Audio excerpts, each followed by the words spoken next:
Okay, this is Sam from TikTok. So there's a car for $7,000. I want to sell my car worth 12. Can you explain that? Um, well, who are you selling your car to? It's if you say it's worth 12, then all right. We only get offers to find out what our car is worth. We don't use algorithm sites because that's worthless. An algorithm site is a site like Kelly's Blue Book. You punch in your year, make, model, and in 3 seconds it tells you your vehicle's worth $12,000. Right now, we have companies that bid against each other.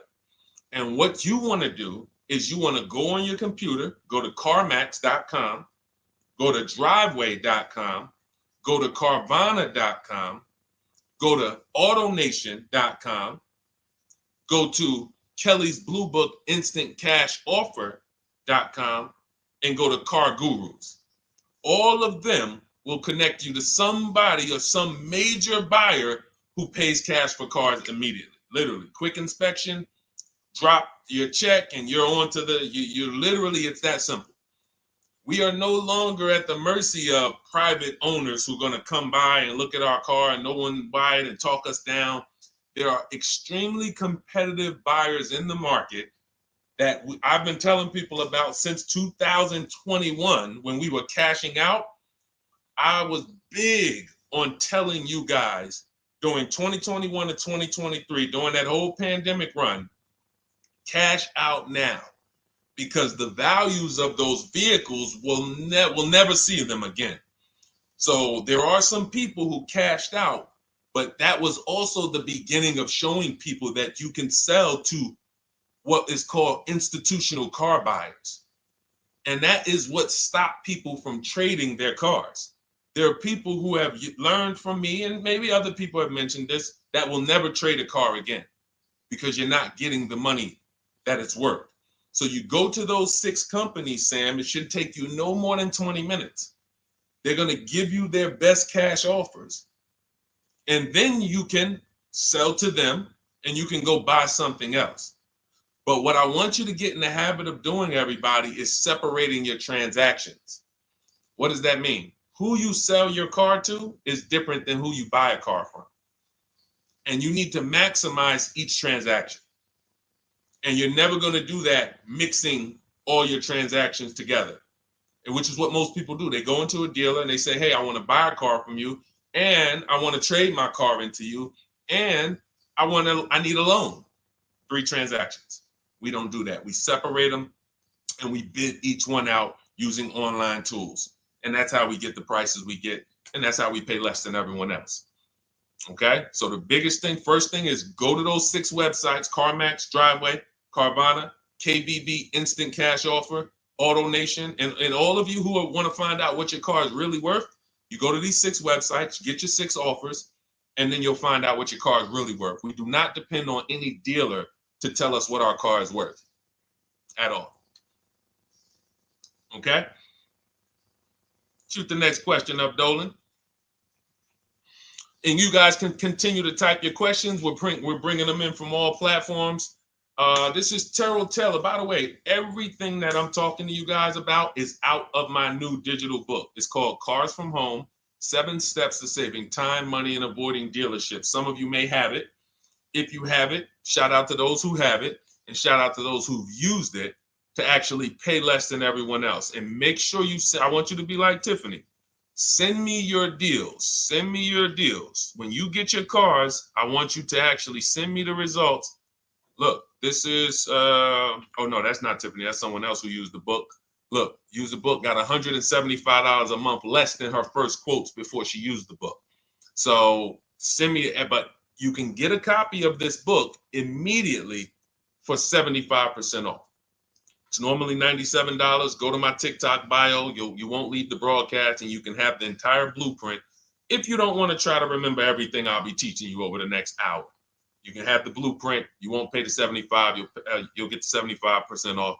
And we also have a comment pinned in the comment section for you guys on YouTube and on Facebook, and on Instagram. You go to my bio. So anyway, go get it, because it's only for 30 minutes. After the timer goes off, it's $97. It's still worth every penny. You can Google it. 5-star book. You can see all the people who rated it, all the people who's using it. This isn't a test. to do, but I want you to get it at 75% off. It's better to pay $24 than $97. Okay, Terrell Taylor. So you said, Terrell Taylor on YouTube said, I have $35,000 to $40,000 to buy a truck with. Should I buy a used or a late model new, 2022 to 24? So whenever we're considering a late model used car, this is a model like Terrell said that is 1 to 2 years old. Let me tell you why I don't like shopping for those first. I like to shop for a new price first. Whenever you are buying 1 or 2 year old used vehicles, you have to realize something. How do dealers get used cars? Trade, or they get them off lease, they buy them. When you have not waited 3 years, you're not going to see a lot of used vehicles in that option because most people don't buy a vehicle and then trade it in 2 years. So you're not going to see a lot of 1 and 2 year old used vehicles. I don't like that because when there's not a lot of a vehicle, the people who have that vehicle get to set very high prices that we have nothing to compare it to. And that's a recipe for losing and overpaying. I've had people come to me who are looking like you, and what I say is, I say, okay, shop for a new one first. I'm gonna tell you why. When you shop for a new one first, you get to see what the market value is. So take Sean. I'm showing Sean. Some of you have seen Sean. He got an F-150 Lightning XLT, $73,000 vehicle. Using what we teach and getting bids from home, using the Cars from Home system, he saved $21,000 on a new one. That was his best offer. He got multiple offers because we always get at least 5. So his best offer, he saves $21,000. If he had gone to look for a 1 or 2 year old one of this, he would have never known that the new ones he can save $20,000 off of if he shops right. Now, some vehicles, it might be $7,000 off, $10,000 off, $5,000 off. The point is, until you know what the new market is for a vehicle, you can't shop a 1 or 2 year old one.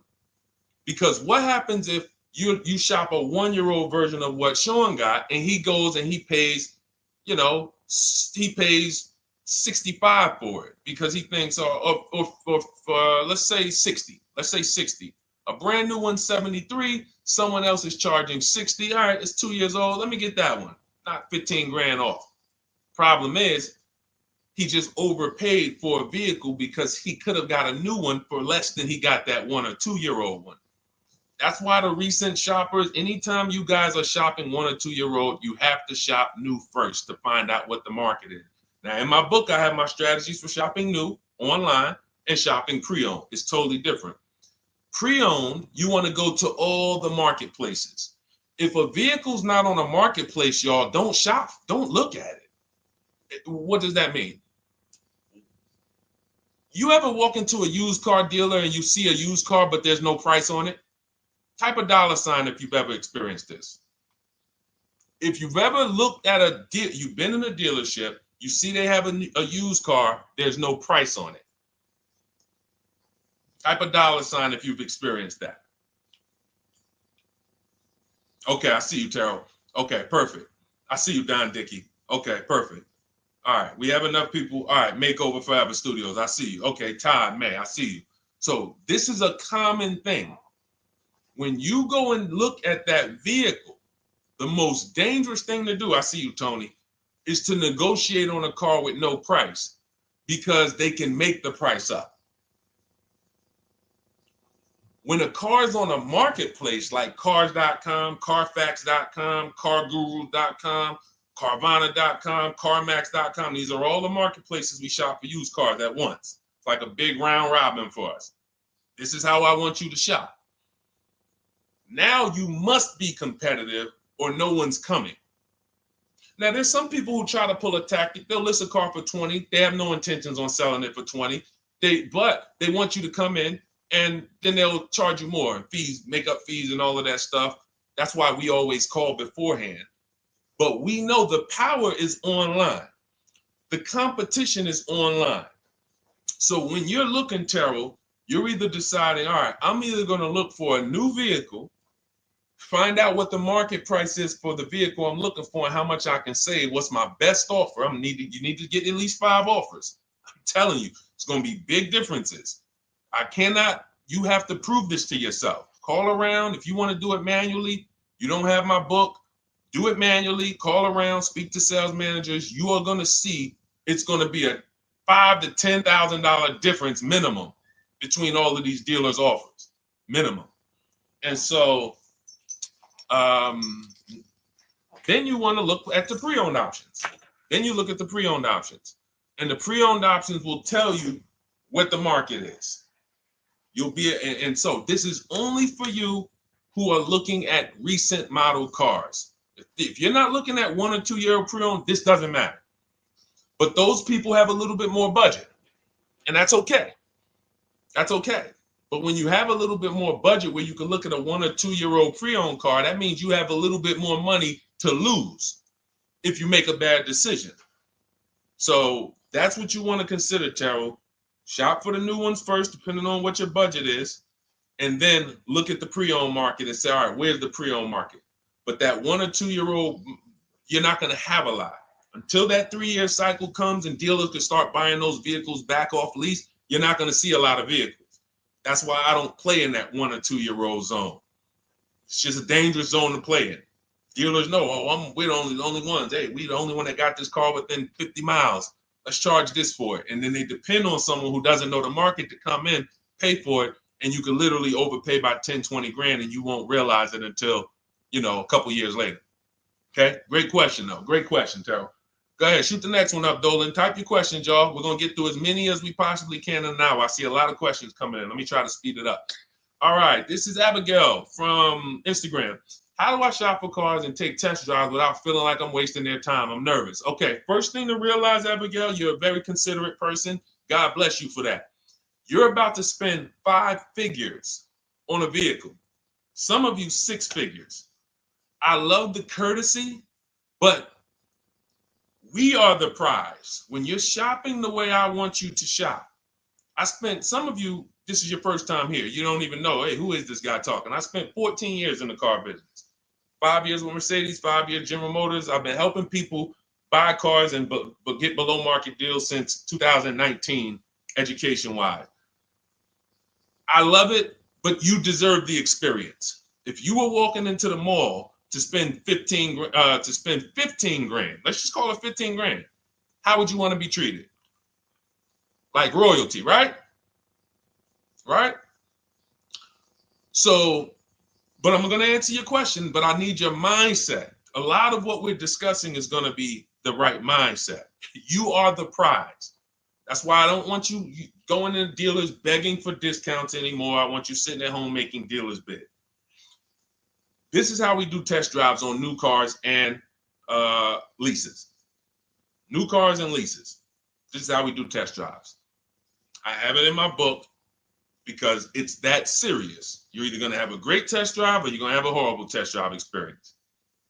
We call and we ask the dealer, who's the most experienced person there? Who does everybody like? Who's the person that, has been there for a long time, just has a great reputation?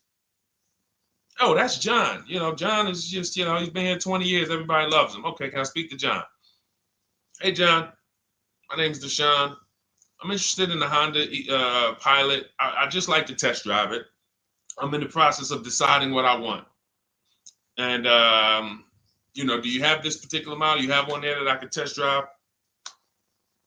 John, because we asked for the best person, we're typically going to get somebody who is not going to lie, usually. Not a guarantee, but taking these steps, I know these guys. I've been in this dealership. I know most dealerships have one person there who has a good reputation and who cares about that reputation. If you're enjoying this content, hit the like button, y'all. And Keith, y'all killing the likes on TikTok. Shout out to everybody who's hitting the likes on TikTok, to double tapping the screen. Appreciate y'all. And shout out to everybody who hits the like button. When we get there, we meet with John. We test drive. John, thank you so much. Can I have your card? I'll leave you my information. And if this is the vehicle I want, I'll be in touch with you. Perfect. Oh, Deshone, we don't sit down? We don't think, no, we never sit down.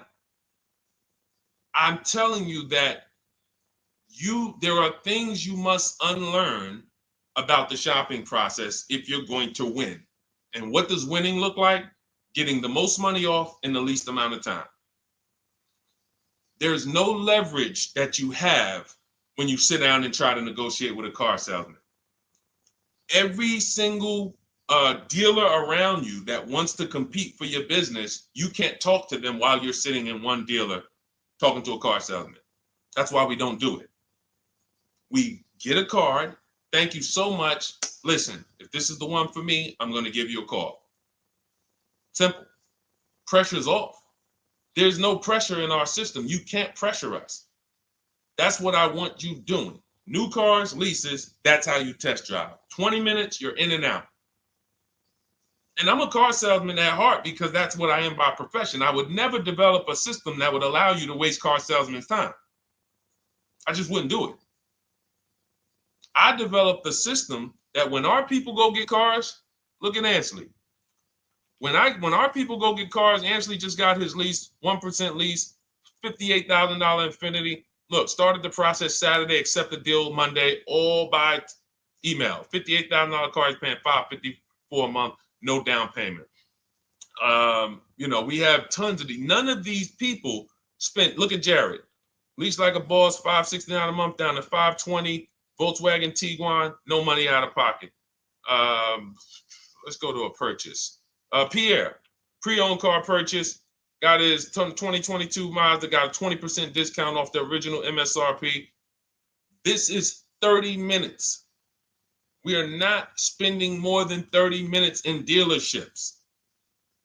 Who doesn't want to spend more time in dealerships? Type me if you're like Deshone. I don't want to be in dealerships that long. You thought you had to be in dealers to save the big money, right? You thought you had to be in dealers to save the big money. I'm showing you as someone who pays less than everyone and who teaches people to pay less than everyone. Look, Kimberly, $20,000 off a Maserati, shopping from home. Because when you can talk to more people at once, the discounts fly off. And you see that all these dealers want to compete. So what you want to do, the best thing you can do to not waste people's time, Abigail, is to shop from home the right way. Because when you shop from home the right way, you realize it's only a few things you need to be in the dealership for. That's your test drive. I just told you how to set it up. With used cars, we do it at the end. But we're only there for a second. In fact, when you go to pick up your car, they're going to tell you, thank you. This was one of the most easiest deals I ever made in my life. Because you came in, you emailed us, you knew what you wanted, you gave us the information we needed, we made you an offer, you knew what you were decisive. We have all these scripts. By the way, in my book, I have all the email scripts. You don't have to even think about what you're going to say. It's literally copy and paste, copy and paste, copy and paste, copy and paste when we're shopping for new cars and leases. With used cars, before I go to the next question, I want to hit on the used car process. Used cars, we must test drive at the end. We can't test drive used cars over here and then go and buy another used car over here. So what we do when we narrow our choices down on all these marketplaces to our top 5 favorite vehicles, we need to verify that there's no bogus fees. When I was shopping for my Infiniti truck, I narrowed it down to 4 vehicles. But I'm going to tell you something that's the most, who's bought a used car in their life? Type the letter U. I need you guys to program what I'm about to say into your brain cells for the rest of your life. Type the letter U if you bought a used car or if you plan on buying a used car one day. Type the letter U. All right, I see you, Michael. Don Dickey, okay. Terrell, I see you. Glizzy, Tony, okay. Lori, I see you. Victoria. Anybody who plans on this, let me tell you how. Okay, let me tell you how. All right. See, when I'm about to reveal big stuff, I got to kind of see how I want to say it. The marketplaces that we go to look at used cars on, They're never going to tell us what a great price is. And I'm going to tell you why. The only thing that matters, let's say we're looking at 4 white Honda Accords. 4, they're all white. These are the cars we want. We've narrowed it down. We're looking at 4. They all got similar miles, and they're asking price is $20,000. The marketplace is going to tell you what they think a good deal is based on algorithms. Based on all the vehicles listed on the market, this is a good deal. This is a bad deal. Here's what matters. How much was the original price of each vehicle? Why is this the only important thing? Because if we're looking at 4 white Honda Accords, but one of them was $35,000 when it was new, one of them was $39,000 when it was new, has a sport package, some special technology. One was $31,000 when it was new. One was $29,000 when it was new. What's the best value? What's the best value?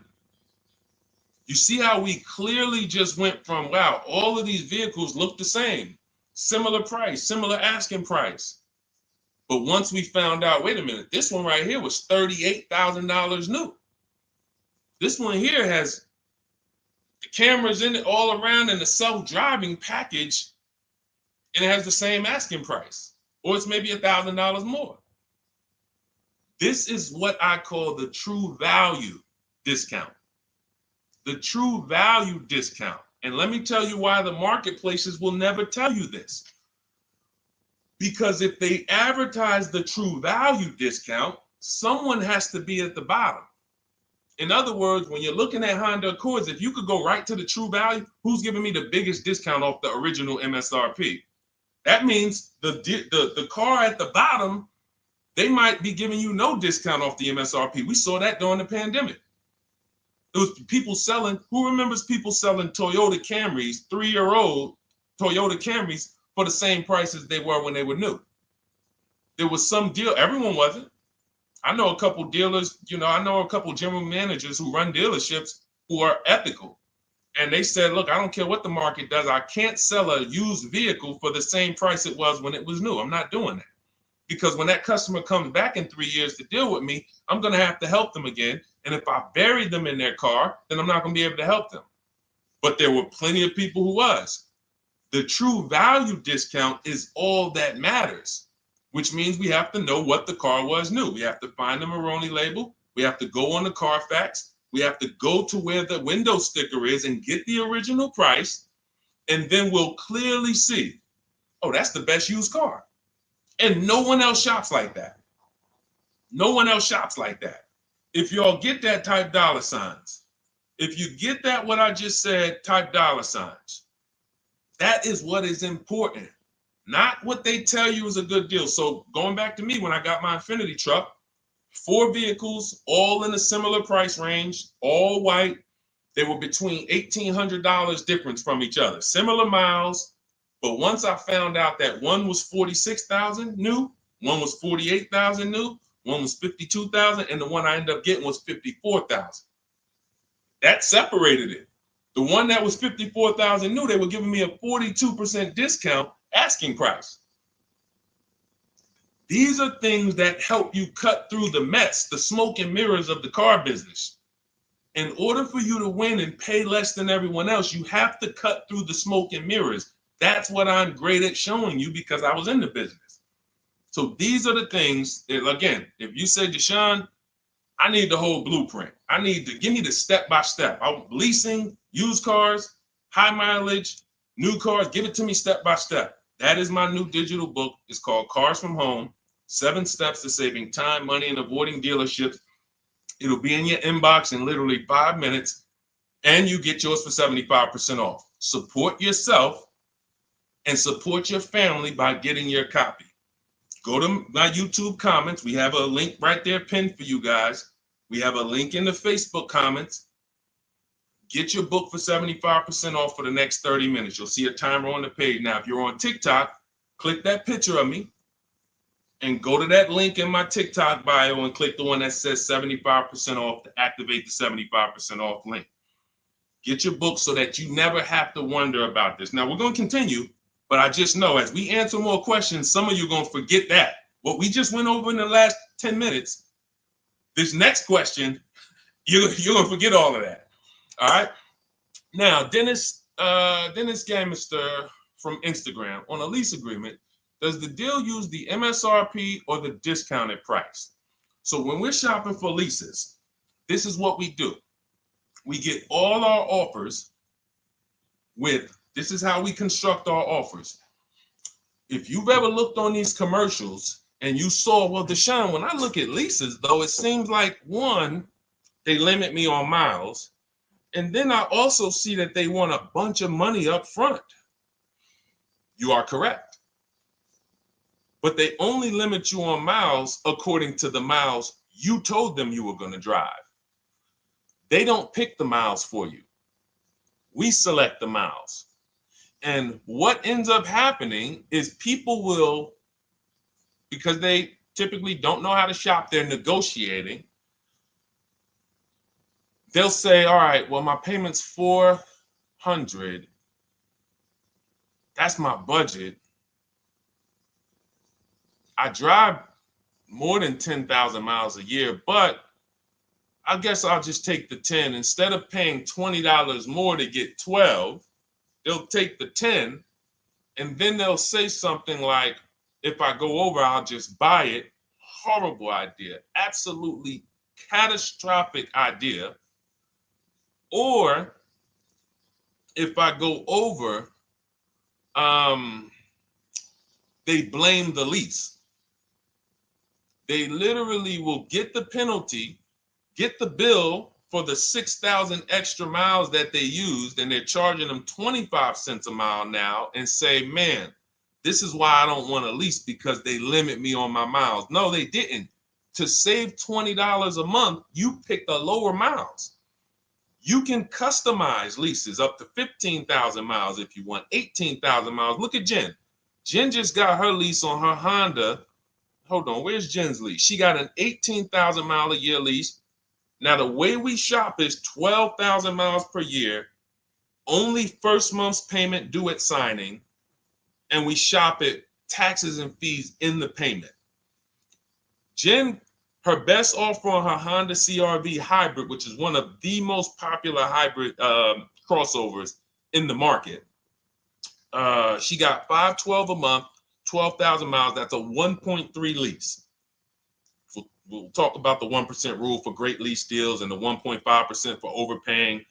She gets 1.3. She bumps it up to 18,000 miles per year. But look how much more, y'all. $50. So for $50 more a month, she, instead of driving 12,000 miles, she gets to drive 18,000 miles. And she gets to drive as much as she needs to for $50. Versus her saying, you know, I'm going to take the 12 knowing I don't drive 12, and then I'm going to get penalties and, again, blame the lease. The lease is custom. And the first time I learned about high mileage leases was when I was working at Hyundai. I was a manager at Hyundai for a short period of time. It was a highway dealer. The guy ended up going to jail. It was typical, like, you know, I've worked in some dealers, some phenomenal dealers, but this one was like, if you ever could imagine the prototypical highway scam dealership, I mean, this was it. So I was only there for 6 weeks, but I was a manager, and what I saw was I was taking care of this guy's lease who was just finished with it. He had 72,000 miles on it, and I went out there and I said, wait, you leased this? 72,000 miles? He said, yeah, I always lease now. He said, I used to come in every time I bought a car, my negative equity was ridiculous, $15,000, $10,000. I had to keep writing these big checks. And I just said, you know, let me switch to leasing. A customer taught me about high mileage leasing. That's why when I say car salesmen aren't trained, they're not trained. We learn things by intuitiveness and curiosity, and you know, we're not trained on finance and insurance and leases versus buying, none of that. You know, so anyway, I said, wow. And so I looked at his payment. This guy is only paying like $175 more a month, not even, to drive 25,000 miles a year. So if a normal Hyundai lease was $299, he's paying $450, $475, and he's driving 25,000 miles a year. Boom, drops it off, Boom. No negative equity, none of the trash that most high mileage drivers are dealing with. So when we are shopping for a lease, we have to shop with our template. Whenever you're getting your lease quotes, it's 12,000 miles a year, first month's payment only due at signing, taxes and fees in the payment. Assume tier 1. That's what we blast out. In my book, I have something called the 25 to 5 strategy. We connect with 25 dealers online. You use my email scripts, copy and paste. We're going to get 5 offers. This will take you. You saw Ansley. He said, I started it Saturday. By Monday, I accepted a deal. This doesn't matter. This is a 24, 48-hour turnaround to start getting offers on these vehicles. Now, once we're looking at offers, we take the MSRP. We take the monthly payment. We divide it into the MSRP. So let's just say we're shopping for a vehicle. It's $40,000. One of our offers is $400 a month. $400 a month. No money due at signing, just $400. We drive off. We divide that into the MSRP, not the selling price, the MSRP. So now we divide that into 40,000. We can see and we multiply by 100. That's a 1% lease. The 1% lease rule has been around for the last 20, 30 years. If you could lease a vehicle and the offers is under 1% of the MSRP, it's a steal. Great value. Because a $40,000 vehicle with no money down to buy would cost probably $800 a month on a 5-year loan. So it's incredible value. It's a steal. You don't have to worry, am I overpaying? Nowhere near. You're still in the vehicle. And we have some people who shop from home using the car. If you're Deshone, do those deals really exist?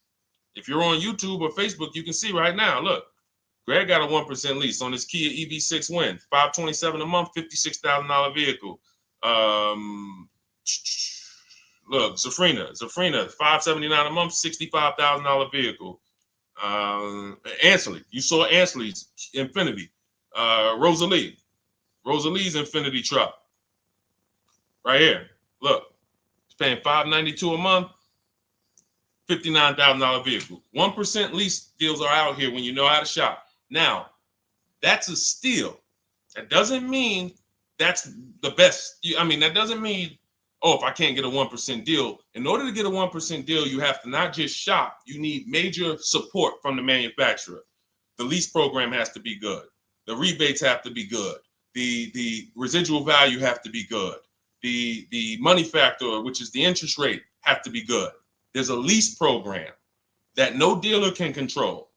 So when we get these offers, that's how we're judging them. Divide the monthly payment into the MSRP.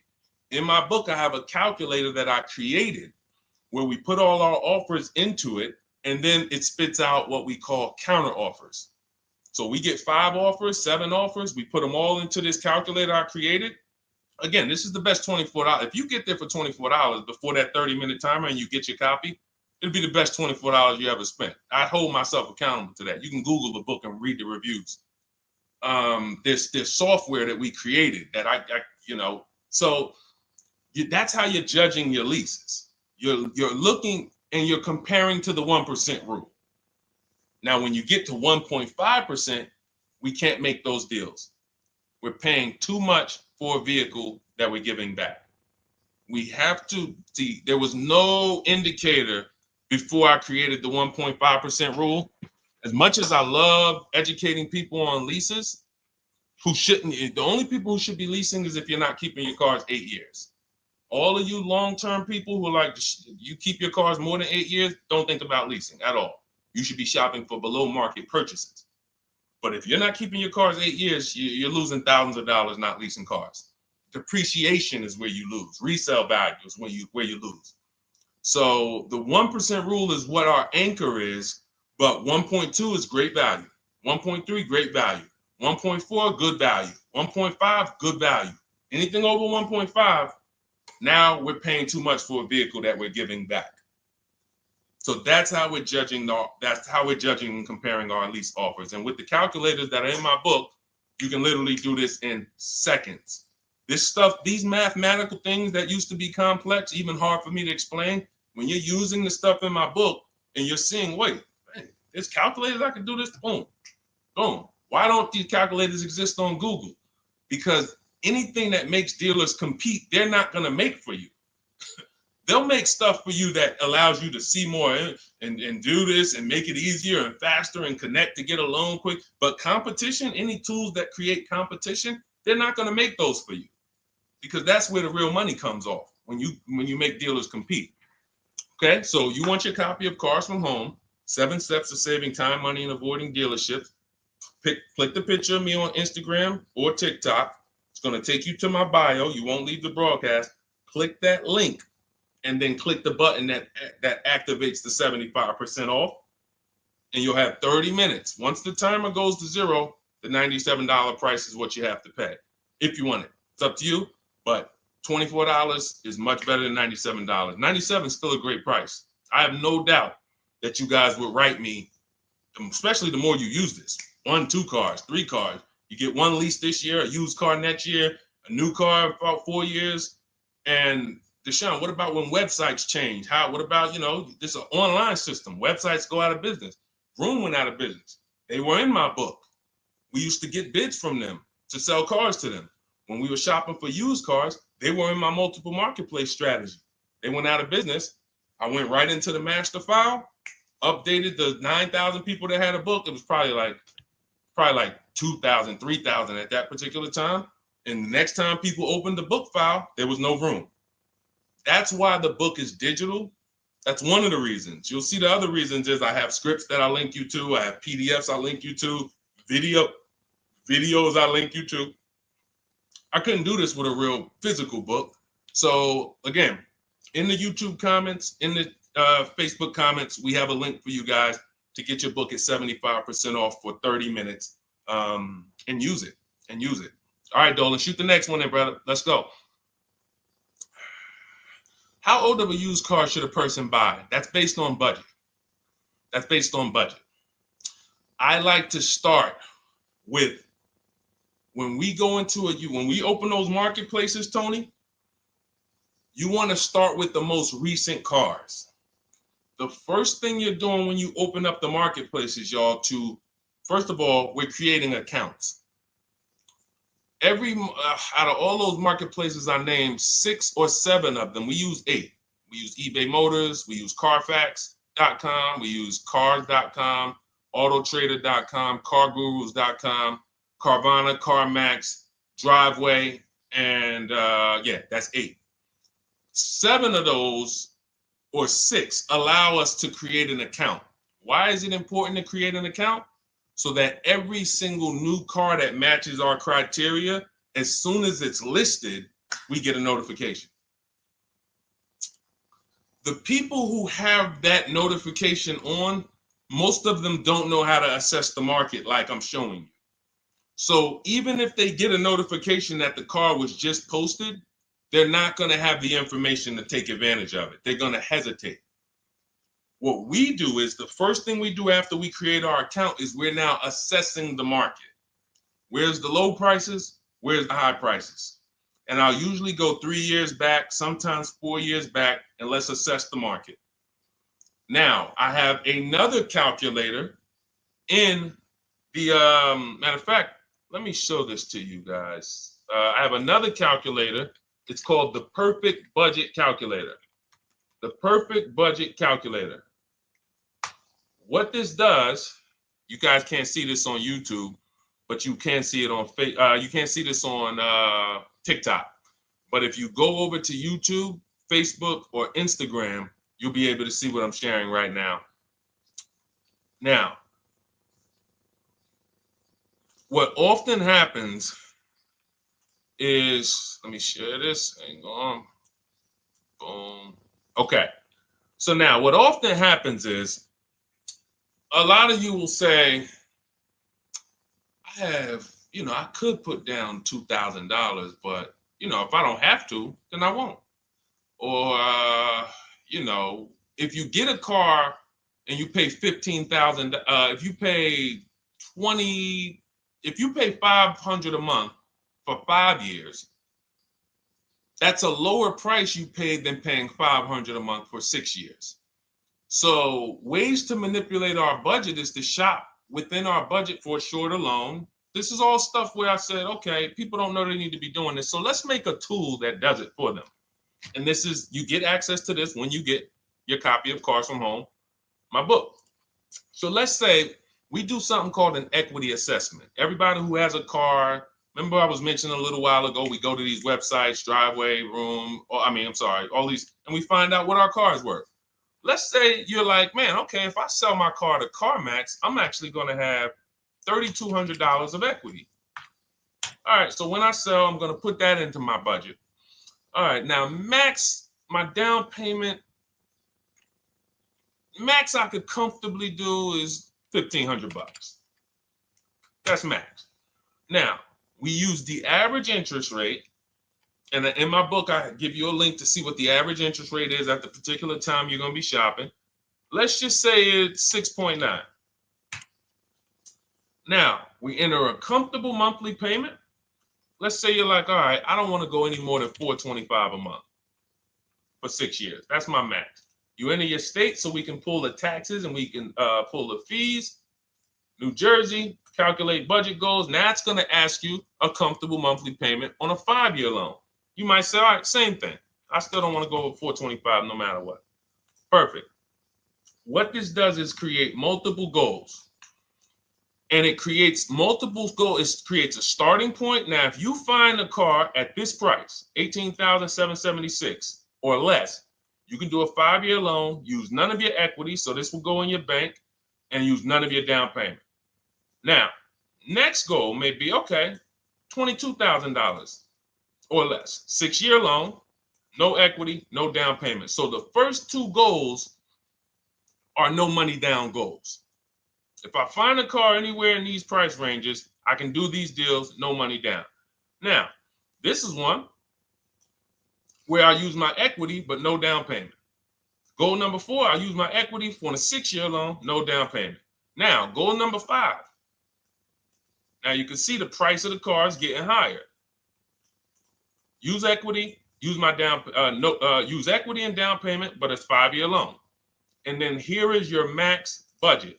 Your max budget, which is fine. There's nothing wrong with if you find a vehicle that, once you use this and you find the best price vehicle, as long as you are under this number, you are fine. The problem is when you go over that number. The problem is when you go over budget. All of these goals are your budget. So when I got my Infiniti truck, I got my goal out. It was my fourth goal. Now, this is how you make sure when you go out to shop, and look at the top. What does it say? You select your state determines the sales tax, will factor it in, give you precise figures. Now, you'll notice, what about the fees, Deshone? Don't all these cars charge fees? We've already factored in the taxes, and we've added $1,000 for fees. What is $1,000? The documentation fee and the motor vehicle fees. It's all in there. So you can go out and know that's my max budget. I cannot buy a vehicle, make a deal on a vehicle where my purchase price is more than $26,729. That's the perfect budget calculator. So there are certain things that I had to create. No one does them. Everything that I was referring you guys to, all the websites, I was doing this, and there was some things where I couldn't refer you to anything because it doesn't exist. We had to build it. So this is how we make sure we are shopping, whether it be for new cars, used cars, below our budget. And that's not how you make, but here's the thing. I need you, before we go to the next question, I need you to understand something. That doesn't make sure you pay below market price. You have to combine this with getting bids, because you can be within your budget and pay over market value. There's 3 types of prices you can pay for a car, whether it's a new car, used car, or lease. Did you pay market value? That's what everyone's paying. Average. Did you pay over market value? Our only deals we make are below market value. And the way that happens is through bidding and creating a marketplace around you where all these people are competing for your business. That is how you combine that with the budget. This will keep you below your budget, but it does not guarantee. If I gave this to you, all of you would be like, this is great. I'm never going to go over my budget again. But it does not, until you combine that with getting bids for whatever you're looking for, you still run the risk of overpaying, even if you're under budget. Okay? Clear? Type $ if you're all clear before we move to the next question. And there's no way for us to do this manually. If there was a way that you could do this manually, trust me, I would have told y'all to saw me make a video about it all day on my social media. There was just no way. We had to build software.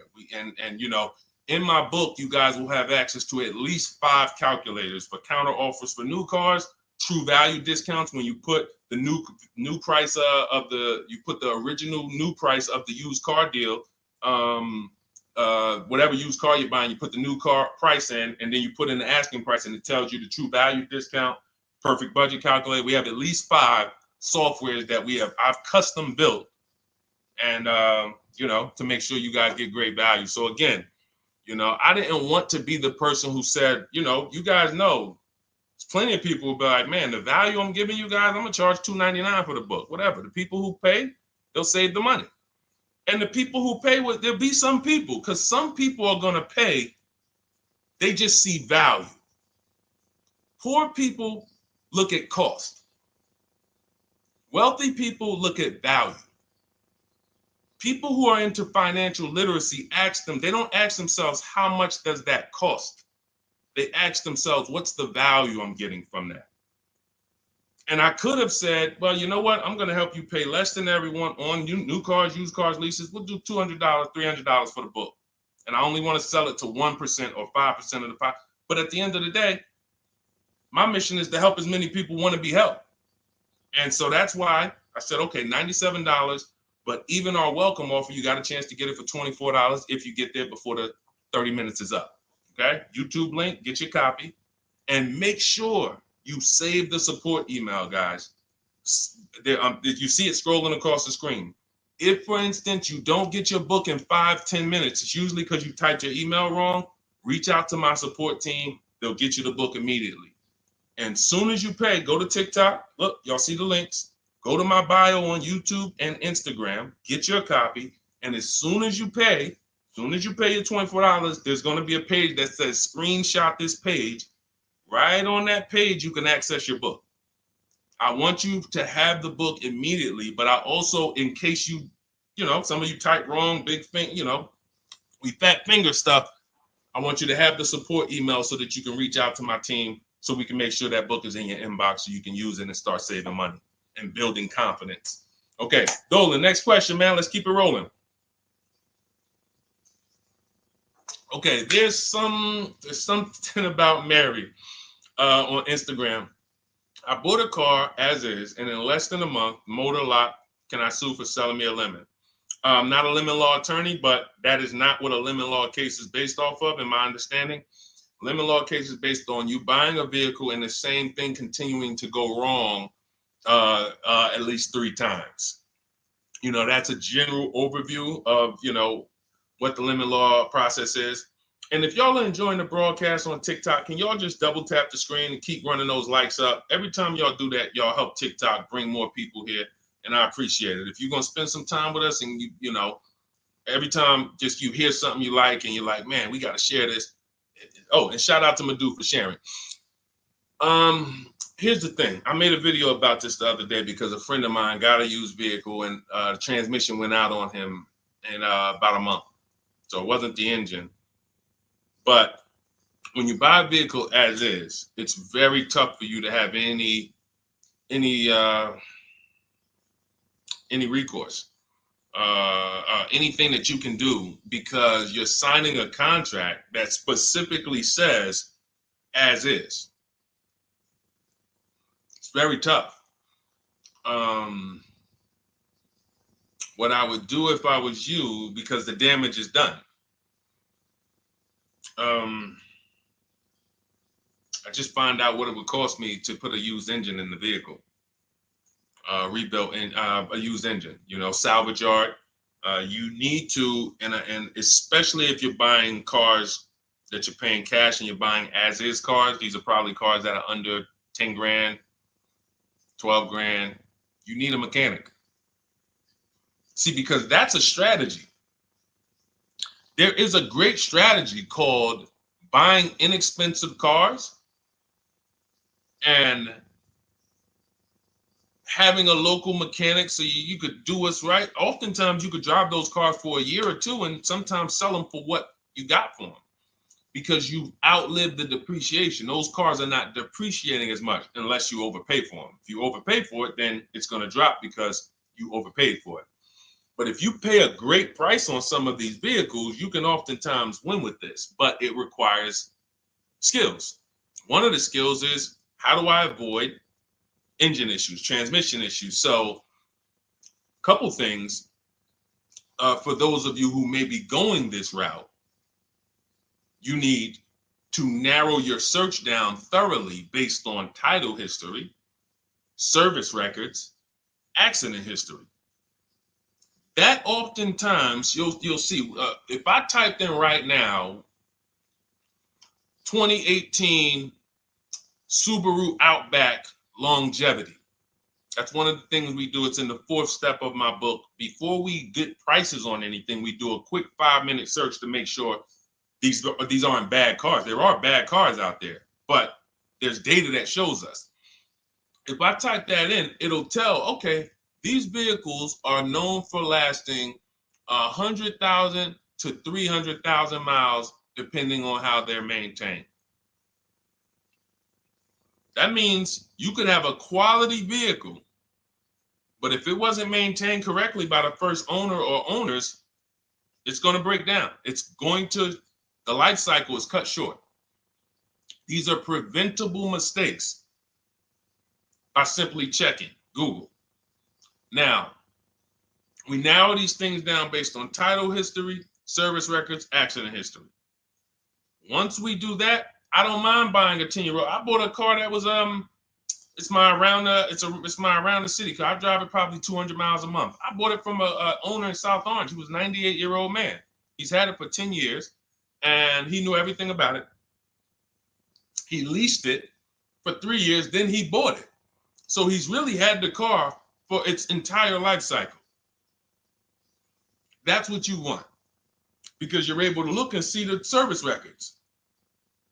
I don't mind. We have to take the risk off of ourselves, and the risk off of ourselves with used cars to prevent ourselves from buying these used cars that are breaking down on people and they're always in the shop and, they're dying on the road and you got to keep the tow truck on speed dial.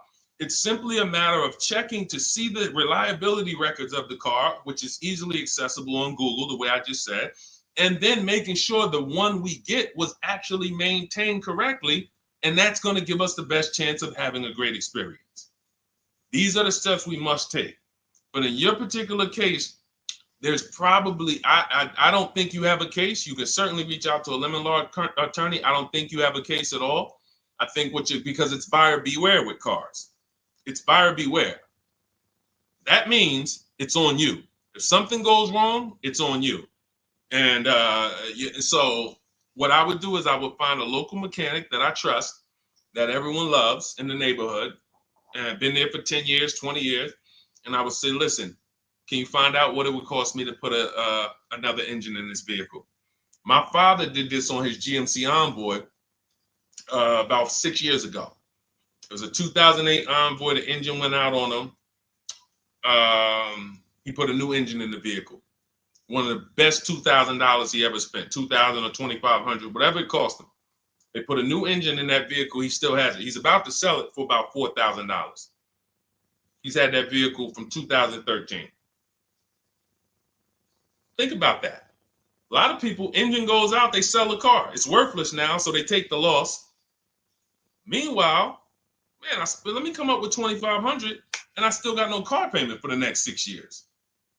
We don't need to be so quick to go replace our cars. If we follow these strategies, we can actually, I love to see more people doing that.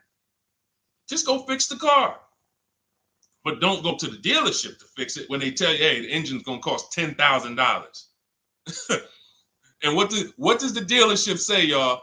When you have these major issues and the dealership tells you the transmission is $7,000 and a new engine is $10,000, what's their suggestion? What's their suggestion when they tell you that? Because they already know you're gonna be like, yo, what the heck? I can't pay all of that. What's their suggestion?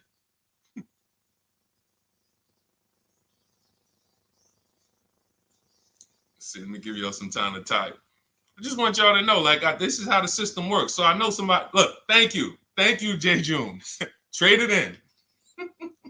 Thank you. You see how we can, oh, look, NY Anderson, buy a new one. So what they do is, exactly, Victoria, they're going to suggest a new vehicle.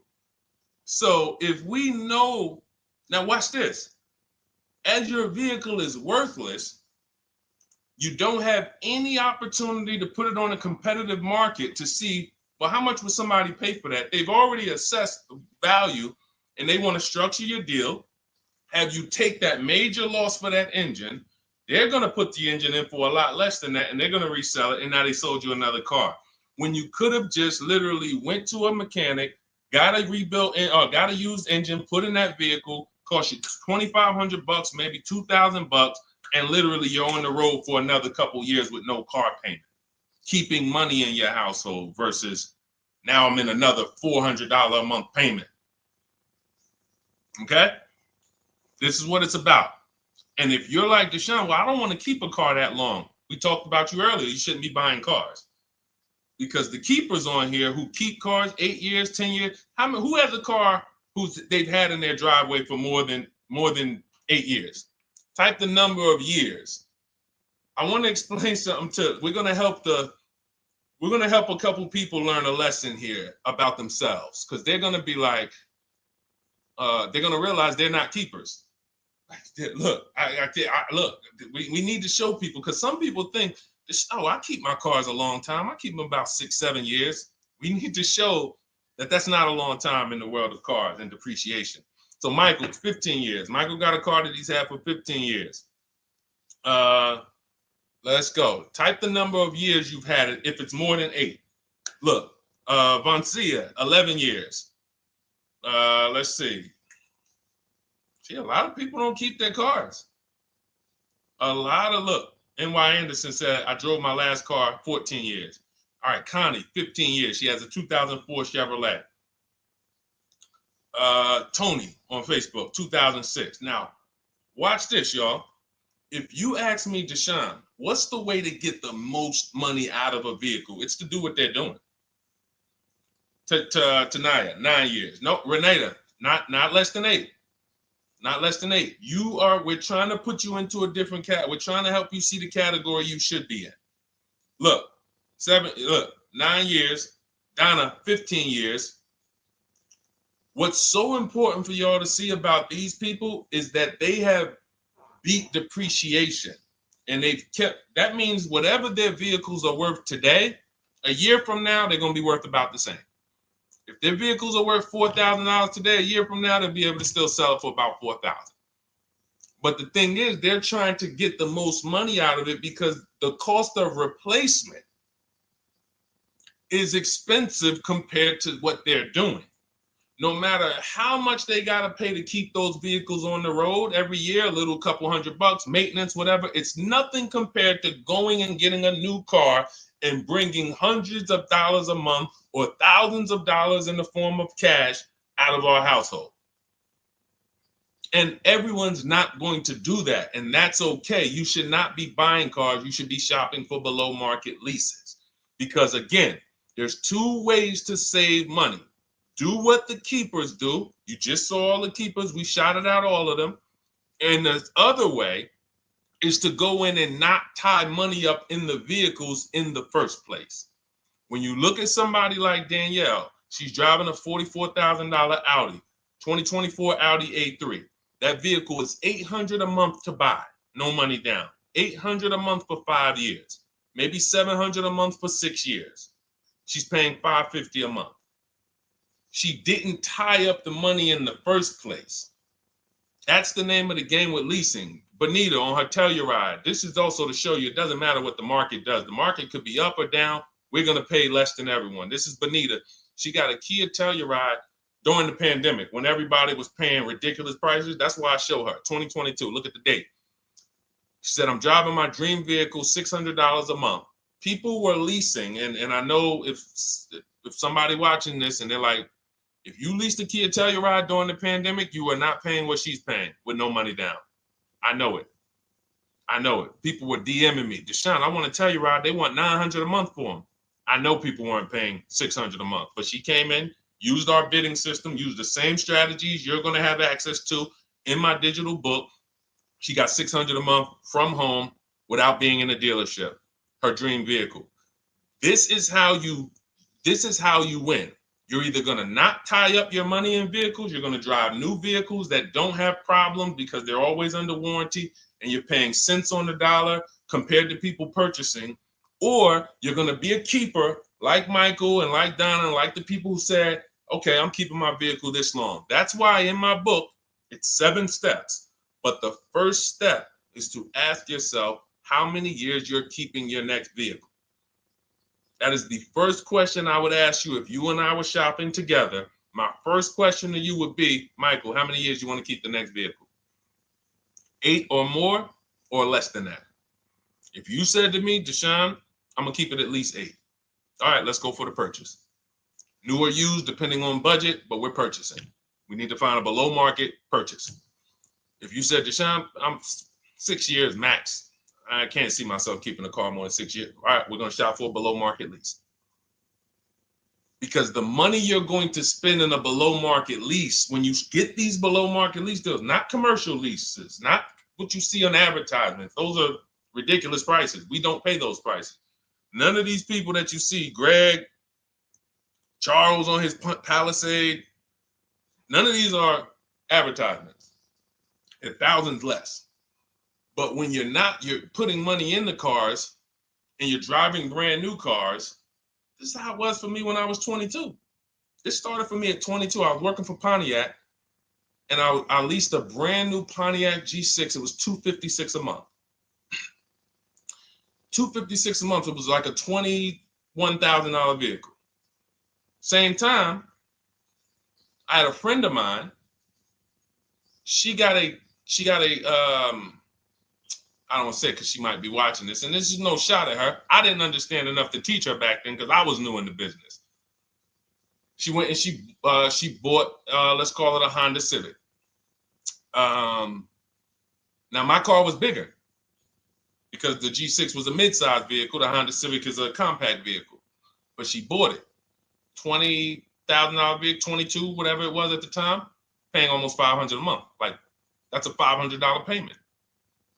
That's what it is. So my young household, I got a newborn daughter. I got a new car I'm paying $256 a month for. Same time, it's got families around me. They're in their 20s, but they're paying $500 a month. This is what showed me, wait, something's going on. And I never stopped. I bought a used car at that time, but since I've had 4 Infiniti leases, I've had a Jeep Grand Cherokee lease, and people always think, gee, you must be paying ridiculous money. I see you get new cars every 3 years, but they don't. I'm driving $40,000 cars, $45,000 vehicles. I never paid over $400 a month. Not one of my lease payments was ever. I remember I got this Jeep Grand Cherokee, and it was a $35,000 Jeep Grand Cherokee Laredo, 2018. When I got my offers, the best offer was $330 a month. 12,000 miles per year.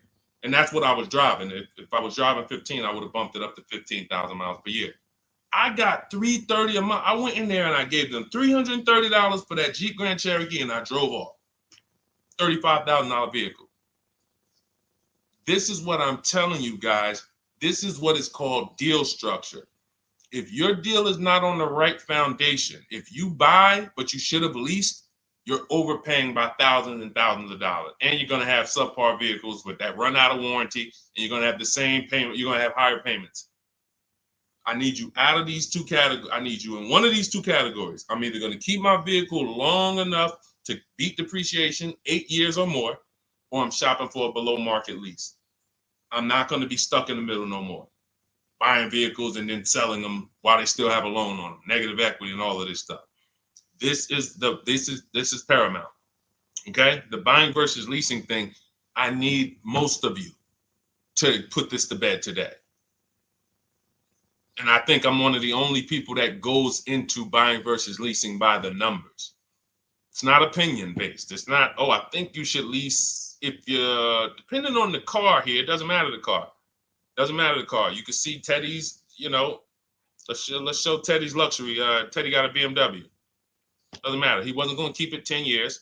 Look, goes on a BMW 2024 i4 M50. It's a $73,000 vehicle, $856 a month.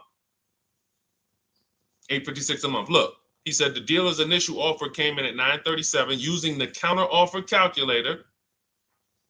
Using the counter offer calculator, he counted at $829, $856. If you just jumped on the broadcast, I showed you some of the calculators that I created that are in this book. In my book, there's a reason it's 5-star rated. There's a reason people that you can go read what your peers say about that book. Get your copy for 75% off. It's in my TikTok bio. Click that picture of me. Click the link. Same thing on Instagram. Go to my bio. Click the link, and you'll see a button that activates the 75% off book. And if you're on YouTube or Facebook, it's in the comments section. 30 minutes only. Get your book so you can have access to all of this. Unless you just have an incredible memory and you can remember everything we talked about over the stream, but none of you can. I know none of you can. That's why, I couldn't even do it. It's just too much. We're talking about used car strategies, new car strategies, lease strategies. You guys, you're not gonna remember all of that. But anyway, let's go. All right, I think we got time for a few more. Go ahead, Dolan, keep it rolling. Make sure you guys screenshot the support page. As soon as you pay for your book, the book is on the thank you page. Remember that. I don't want you, I send you the book 2 ways. As soon as you pay, it says access your link below, open it. You can click it and save it right to your phone or computer right then and there. If you do not save it right then and there, make sure you screenshot the support page or use the support email that's scrolling through the screen. This is not for questions. Do not send me general car questions here. I don't answer questions by email. That is strictly for those of you who have your book and you're like, or you paid for the book and you're like, okay, where is it? It's usually because the email was wrong. That's okay. Hit that support email so that my team could send you the link out so that you can have your book today and start digging into it and using it. Even if you're not shopping right now, you can still map a plan out. Go ahead, Dolan, shoot the next question up.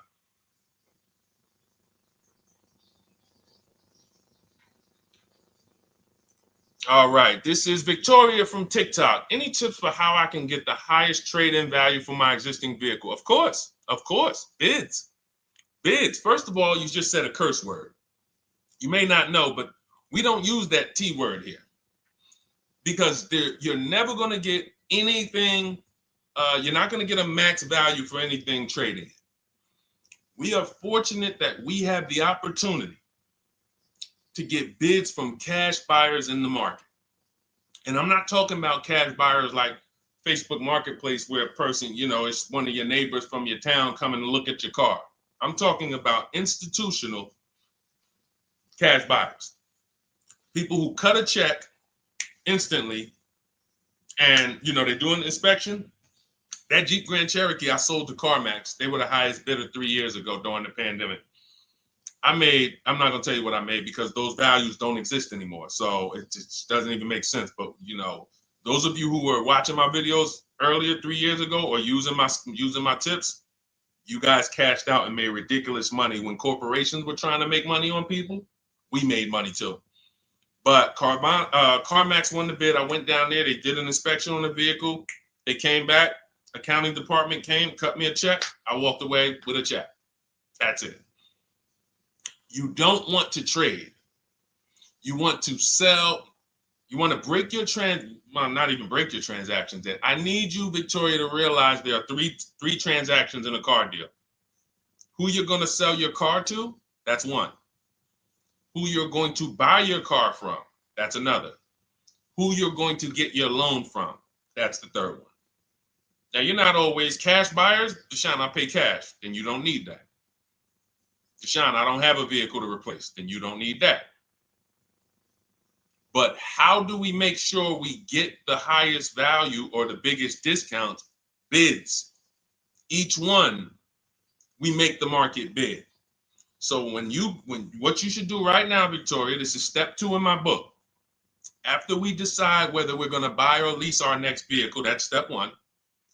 Then we move to what is called the equity assessment. We need to find out, do we have equity or negative equity? Equity assessment. We call our bank. If we have a loan, we find out what our payoff is. Then we're going to go to carmax.com. I'm going to give you the 6 companies. This is the equity assessment process. We do this for leases too. I don't know if we have time to go into that, but I'm sure there's people on here who didn't know you could sell a lease. Type a question mark if you didn't know. Deshone, what do you mean selling leases? I never heard of that before. Type a question mark if you didn't know you could sell leases. We have an equity assessment process for that too. But what you would do is you go to CarMax, Driveway, Carvana, Kelly's Blue Book Instant Cash Offer. This takes 20 minutes. Auto Nation, Sell My Car, and Car Gurus, Sell My Car.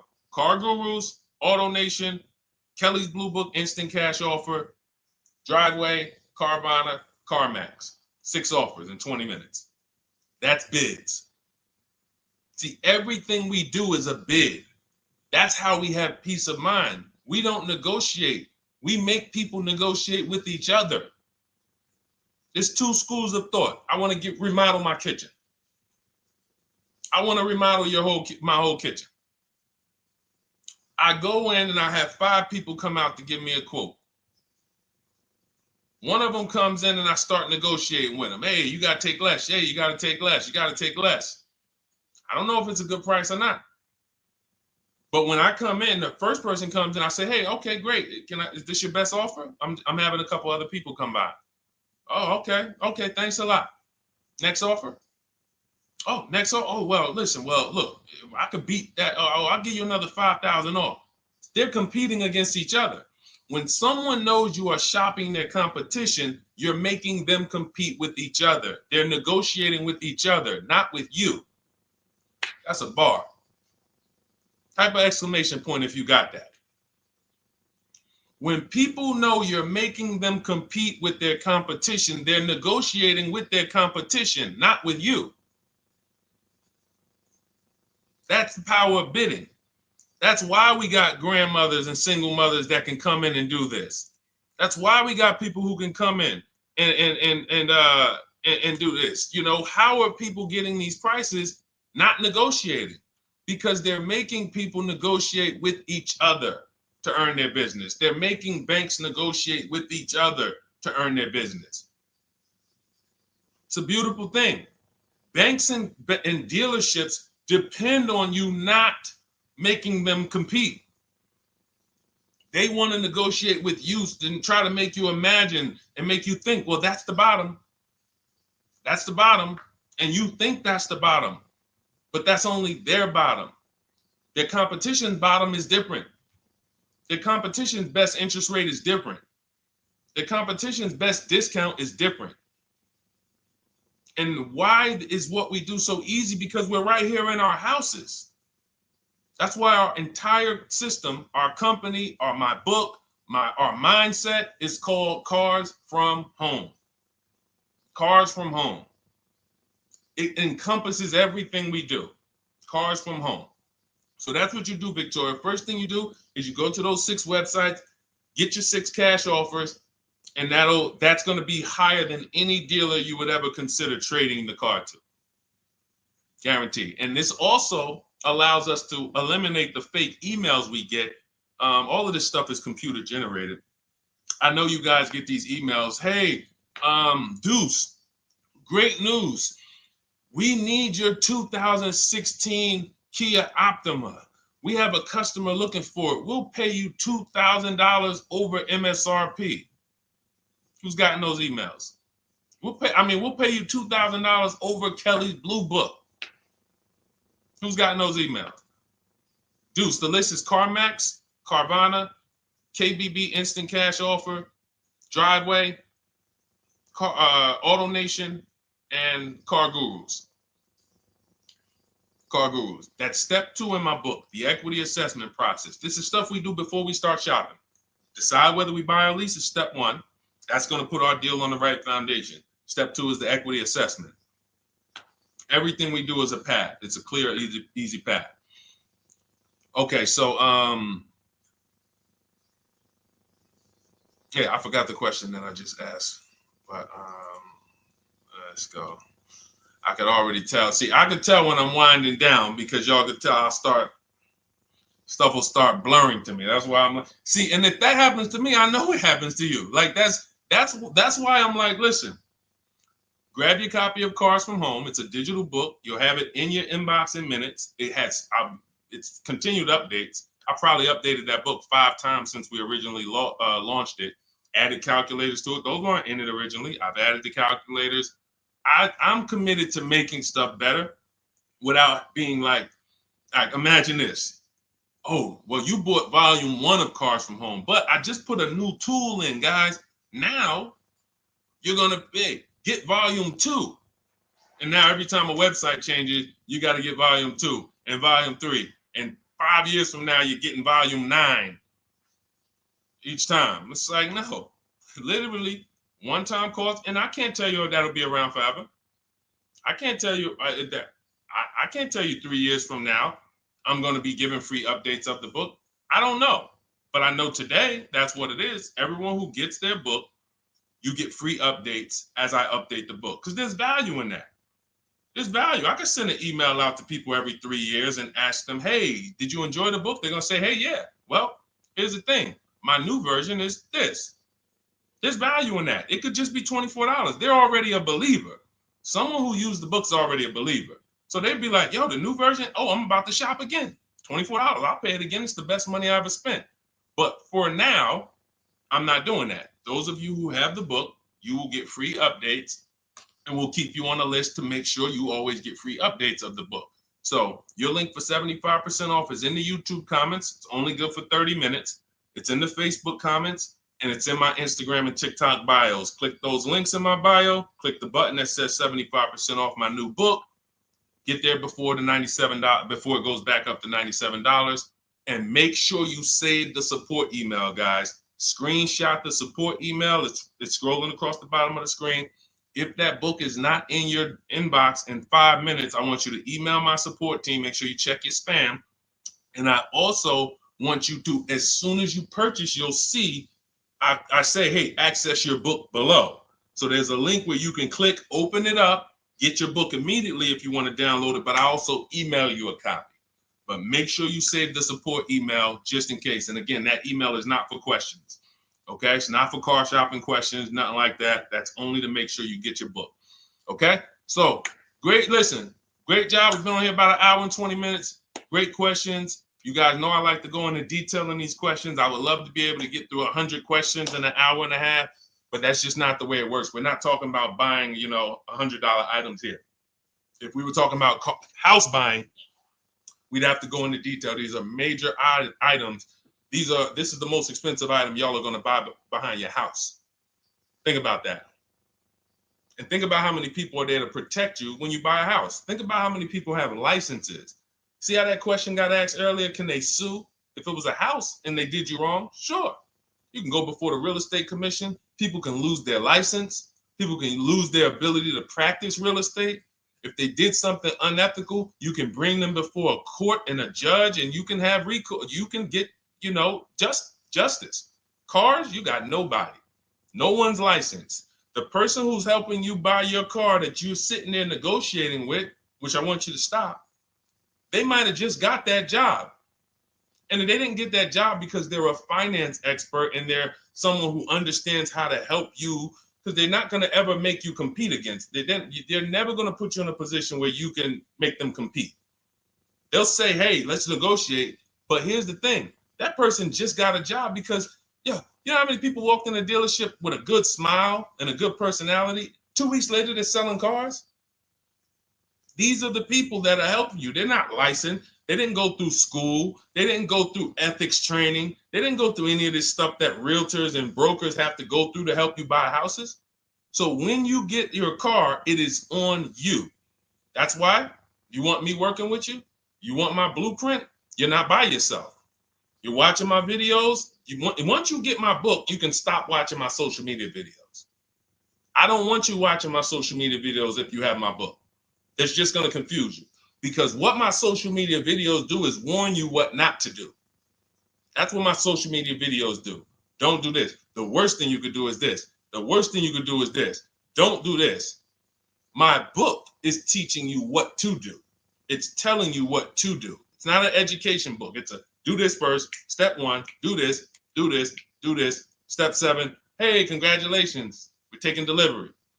We're not focused on that. So once you get my book, you don't have to watch my social media videos ever again. And I want to say that because a lot of people will get the book and still be watching them and trying to piece it together. You got my blueprint. You don't need those videos anymore. Okay? So always a pleasure, y'all. God bless you. To those of you who have your book, make sure you email me when you pick up your cars, send me all the details. Deshone, check this out. This is what I got. This is what I paid, so that we can bring you guys into the stream and continue to tell everybody about you. So about the results. All right. God bless y'all. I will see y'all on the next stream. Always a pleasure.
All right, hang on.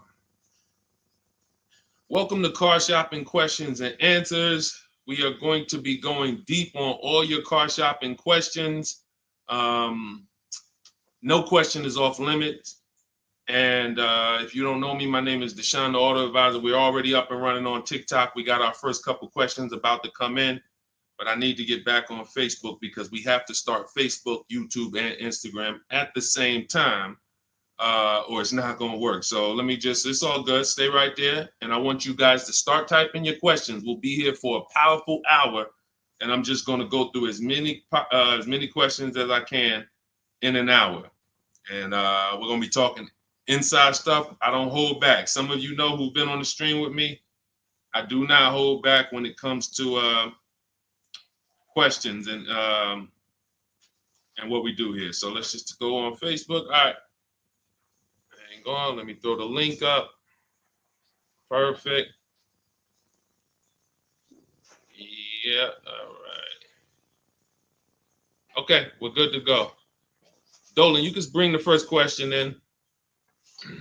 And let me give a new.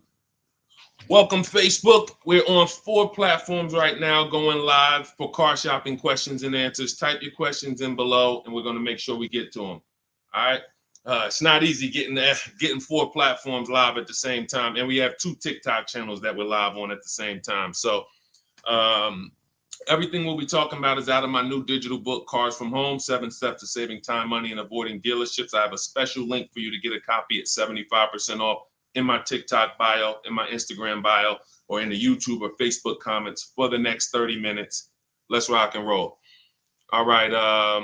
First question comes from Scott on TikTok. I'm trying to buy a new pickup truck in New Jersey. Not sure how to do it. Well, the first thing we want to do is decide whether we're going to buy or lease. If you're keeping this truck longer than 8 years, then you should be buying. Once you decide whether you're going to buy or lease, and that's how you're going to avoid depreciation. Like you could save a ton of money on this truck, but if you trade that truck in 3 years, 4 years, you're going to lose a lot and you're going to just be buried because you're losing too much over the first 5 to 7 years of the truck's life cycle. So if you're like Deshone, I'm keeping it more than 8 years, no need for me to think about leasing, all good. Now we're going to move to what we call the equity assessment. Do you have any vehicle that you own right now that you need to replace? Because there's a word that we don't use here. Some of you know who've been on the stream with us for a while. What's the word we do not use? Starts with a T. There's a word here. See, so, and I'm moving you through this process. So Scott, I want you to see this is a process. It's not we don't wing it here. So there's a word we don't use. You already decide whether you're going to buy or lease. Let's see. Does anybody know? We might have a lot of new people on here today. Thank you, Brenda. Trade in. Brenda got it. We don't trade in vehicles. Because again, when we start talking about getting all the money on our car deals, we got to realize something. We got to get all the money from each transaction. That means the car we have right now, if we don't get the most money for that, we lost money. The loan we may be getting, if we don't get the lowest interest rate, we lost money. And the car we're buying, if we don't get the best price, we lost money. So what we do is the equity assessment. Let me know if you have a vehicle you're going to be replacing. We would make sure we go online, we go to bidders, and we find out the highest bid we can get on our vehicles. Takes us 20 minutes.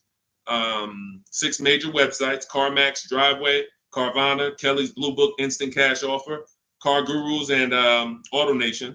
These are people who are fighting tooth and nail every day to buy cars.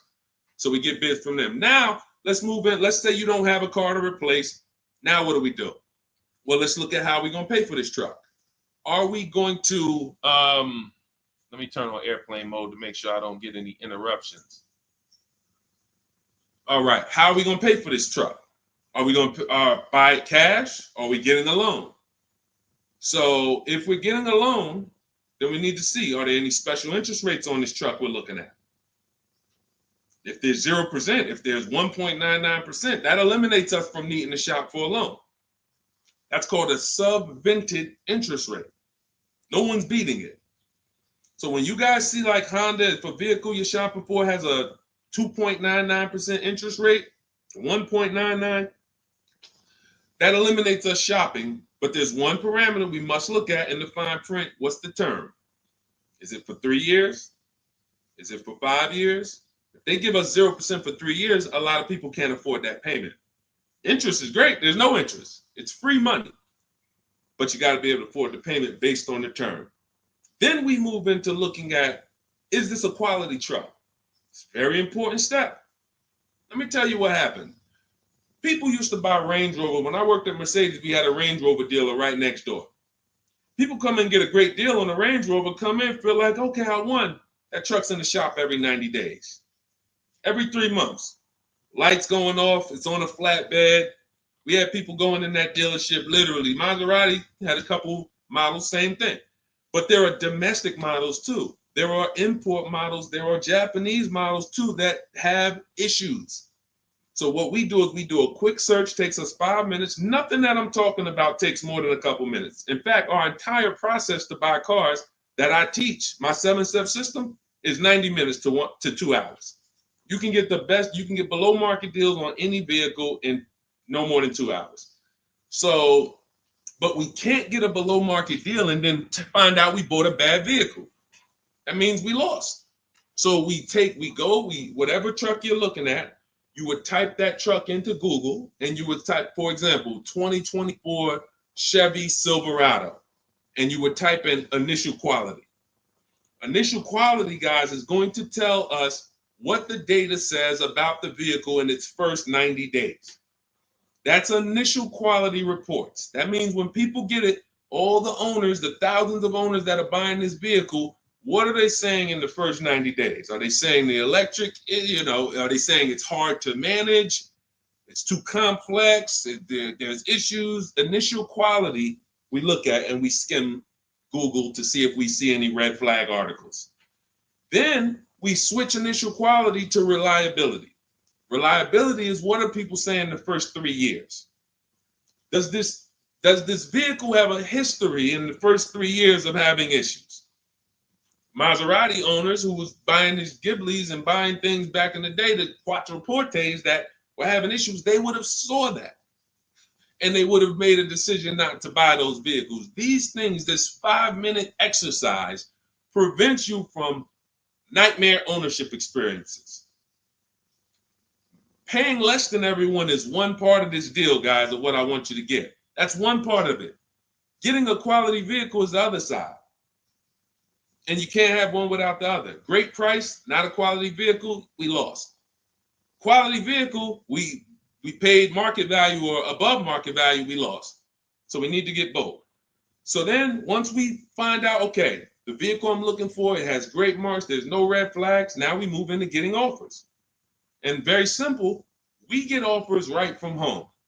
That's why everything I teach is called Cars from Home. Cars from Home. It's a mindset and it's also a process. We sit down here and we contact dealers online. I have something in my book called the 25 to 5 strategy. That means we're connecting with 25 dealers in 20 minutes and we're going to get 5 offers. It is important that you must get 5 offers because 4 of them are going to be overpriced. I can guarantee you that.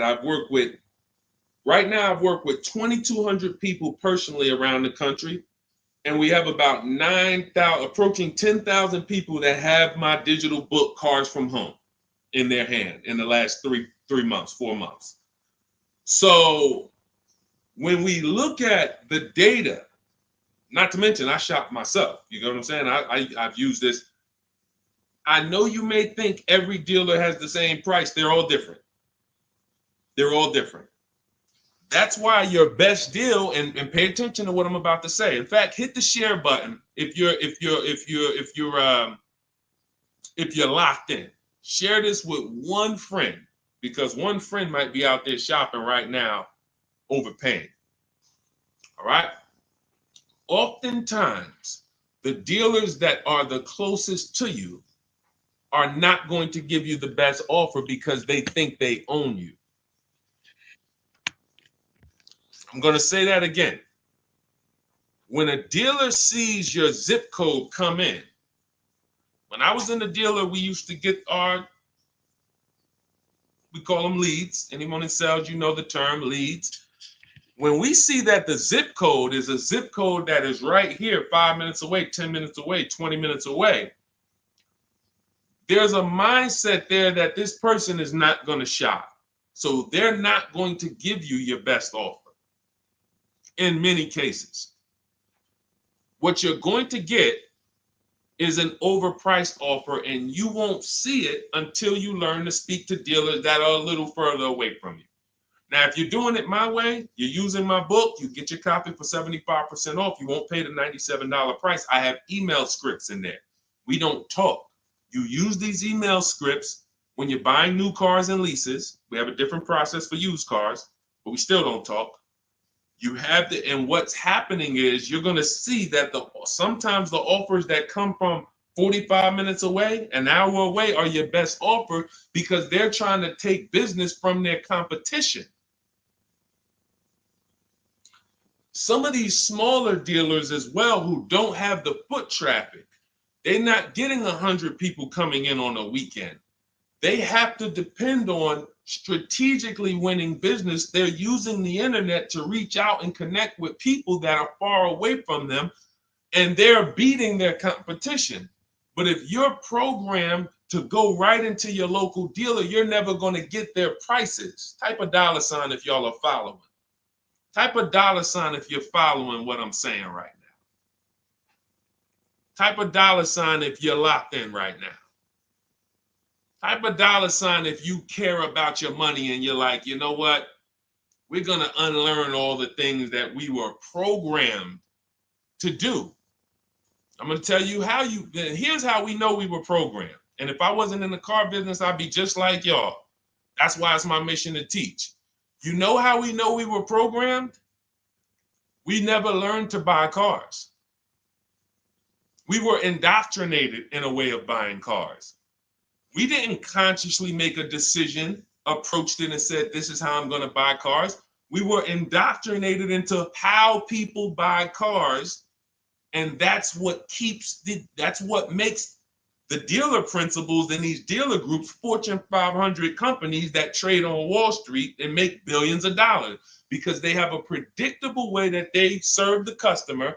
It's not for the customer's benefit, it's for profit. So when you start doing this, and Scott, I just gave you the first 5 steps of our process. When you start doing this, you're going to see that the same people who you thought really liked you, Charlie down at the dealership that he sold cars to you, your parents. When you start making Charlie compete, you're going to see Charlie wasn't really for you. You're going to see that. The same person who, man, we always bought cars from him, but when you start making them compete, things change. Things change dramatically. And that's going to reveal to you, oh man, Charlie, how long you been overcharging me then? How long? See, because one dealer's best offer is not another dealer's best offer. So it's not like Charlie's lying. When he says to you, hey, listen, Ashley, listen, Miss Whittington, I can't do any better than this. This is our best offer. He may not be lying, especially, you shouldn't be there, but we do this, we never talk numbers in a dealership. But once they say that's our best offer, that's their best offer. When you hear from another dealer online, it's a different best offer. Another dealer online, it's a different best offer. And then you start saying to yourself, okay, I just need to find a dealer whose best offer is the lowest among everybody. But we can't stick with one dealer, because you'll never see how much you're overpaying by dealing with one dealer. So that's the process, Scott. That's the start. If you embrace that mindset, you're going to win every time. My 2 favorite words are multiple offers. You want to protect yourself from overpaying on anything. I don't care if you're getting your house renovated, multiple offers. Those of you who's not a good negotiator. Before we go to the next question, because I see we got a lot more questions coming, and keep typing them, and Dolan's going to pull the next one. Before we go to the next question, who's not a good negotiator? Type me. Not a good negotiator. I know we got some negotiators on here. We got a good amount of people, but who's not? You just don't like it. You're either not good at it. You don't like confrontation. It's just not your thing. Who'll be honest and let us know. It's not your thing. Okay, I see you, Brenda. Okay. All right, I see you, Tony. Okay. I see you. Let's go. Okay, we got a bunch of negotiators. Okay, I see you, Michelle. Okay, they're coming in now. Okay. Multiple offers is, you never have to be a great negotiator.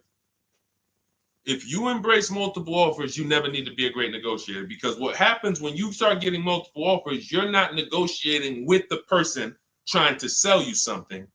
You're making them negotiate with the other people trying to sell you stuff. Big difference. When you negotiate one-to-one, you're negotiating with a person. When you make other people get bids and you get multiple offers, now those people are negotiating with each other to win your business. That's how we have deals. That's how we have people like Danielle here, who she got her Audi. She's paying a ridiculously low payment, $550 a month, $44,000 vehicle, no money down. That's how somebody like Sean saves 20 grand off of his F-150 Lightning here. Wrote me in. Now pay attention. Pay attention to what I'm about to tell you about Sean's deal. What's so important is he saved 20 grand, 21,000 off his new F-150 Lightning. But here's the big thing. When I asked him about the deal, I want to find his post. He said to me, no other dealer, I want you to see this. He has shopped locally. Where are we? I think this is it. Okay, hang on. Okay, I'll tell you what he said. He had to go 150 miles out to get that deal. He had to go 150 miles out to get that deal. So what you're going to see from most people who learn from me, and you'll be this way too, you're driving an hour to pick up your vehicle, but it's a great drive because you know the money you saved. You don't mind driving an hour to pick up your new vehicle when you know that I'm saving $5,000 on this hour-long trip. All those other dealers close to me that felt like they owe me, none of them wanted to make me this offer. But this one deal over here, He's beating them by $5,000. I remember this young lady in California. She was buying a Volvo, and she had to fly. She called me. She said, Southern California dealer made me the best offer. They beat my highest offer in Northern California by $4,000. All the offers I got, the best one in Northern California, this dealer in Southern California beat it by $4,000. I said, so what you gonna do? She said, I just got the plane ticket. It was $70. I said, that's what I would have did. So we have to go to where we're saving the money, y'all. This is a one-time thing. You buy your vehicle from who's making you the best offer. You service your vehicle from where it's most convenient. Two big differences. All right, go ahead, Dolan. Shoot the next one up. Everyone who just jumped on, this entire stream is sponsored by my new digital book. It's called Cars from Home, 7 Steps to Saving Time, Money, and Avoiding Dealerships. It's already 5-star rated. You can Google it. For the next 30 minutes, you can get your copy for 75% off. It's my entire blueprint of leasing step-by-step, getting below market leases, getting below market purchases, getting below market pre-owned deals step-by-step, making banks bid for our business step-by-step. Now, 30 minutes only. After 30 minutes, the price goes back up to $97. So you can click the link in my TikTok bio, click that picture of me, or click the link in my Instagram bio, and come back to the broadcast after you get your book. As soon as you pay on that thank you page, I want you to screenshot that. There's a link to open the book right there. So not only will I email you a copy, on the thank you page, you click a link, and that book is right there too. So, and then for those of you on YouTube or Facebook, we have the link showing below. Link in the comments for you, and Facebook, you guys will see the floating link. So 30 minutes, get your copy. You won't pay the $97 price. You'll get yours for $24, and you have everything step by step. You won't have to remember any of this or watch my social media videos anymore. Okay.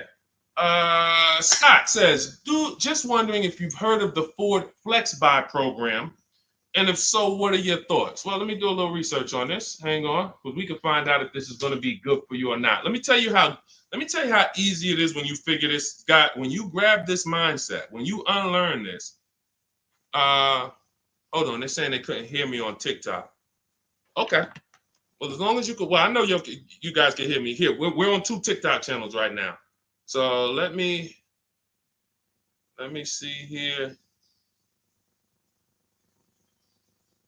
I'm pretty sure. Give me a, before we hit this question, let me make sure. Can you guys hear me on TikTok right now? Type yes. If we don't want to continue and people can't hear us. So let me know. But I see, these are the people I love right here. I love people who say, I'm going to get to it. Hopped off of TikTok, because we're on 2 TikTok channels, and now on Facebook. She said, I'm getting to this information. I don't care if I got a skim platform. I love it. Okay, so we're good. It must be just this one TikTok channel then that we're having issues with. So it's all good. Let me close this one out, and then we'll keep it moving. Okay, so this is how easy it is to find out if something's worth it or not. Does it make people compete for my business, or does it try to lock me into something? The competition is what saves us money, which is why none of these websites you're ever going to see is going to create competition. I'll tell you about the used car websites. They're not creating competition. I'll tell you that. See, I don't want to skip this, but let's check this Flex Buy program, and then if we have time, I'll explain to you why those used car marketplaces we shop on, it's not competition. They're trying to sell you on variety. But let's check the Flex Buy program, and let's see how this works. Okay.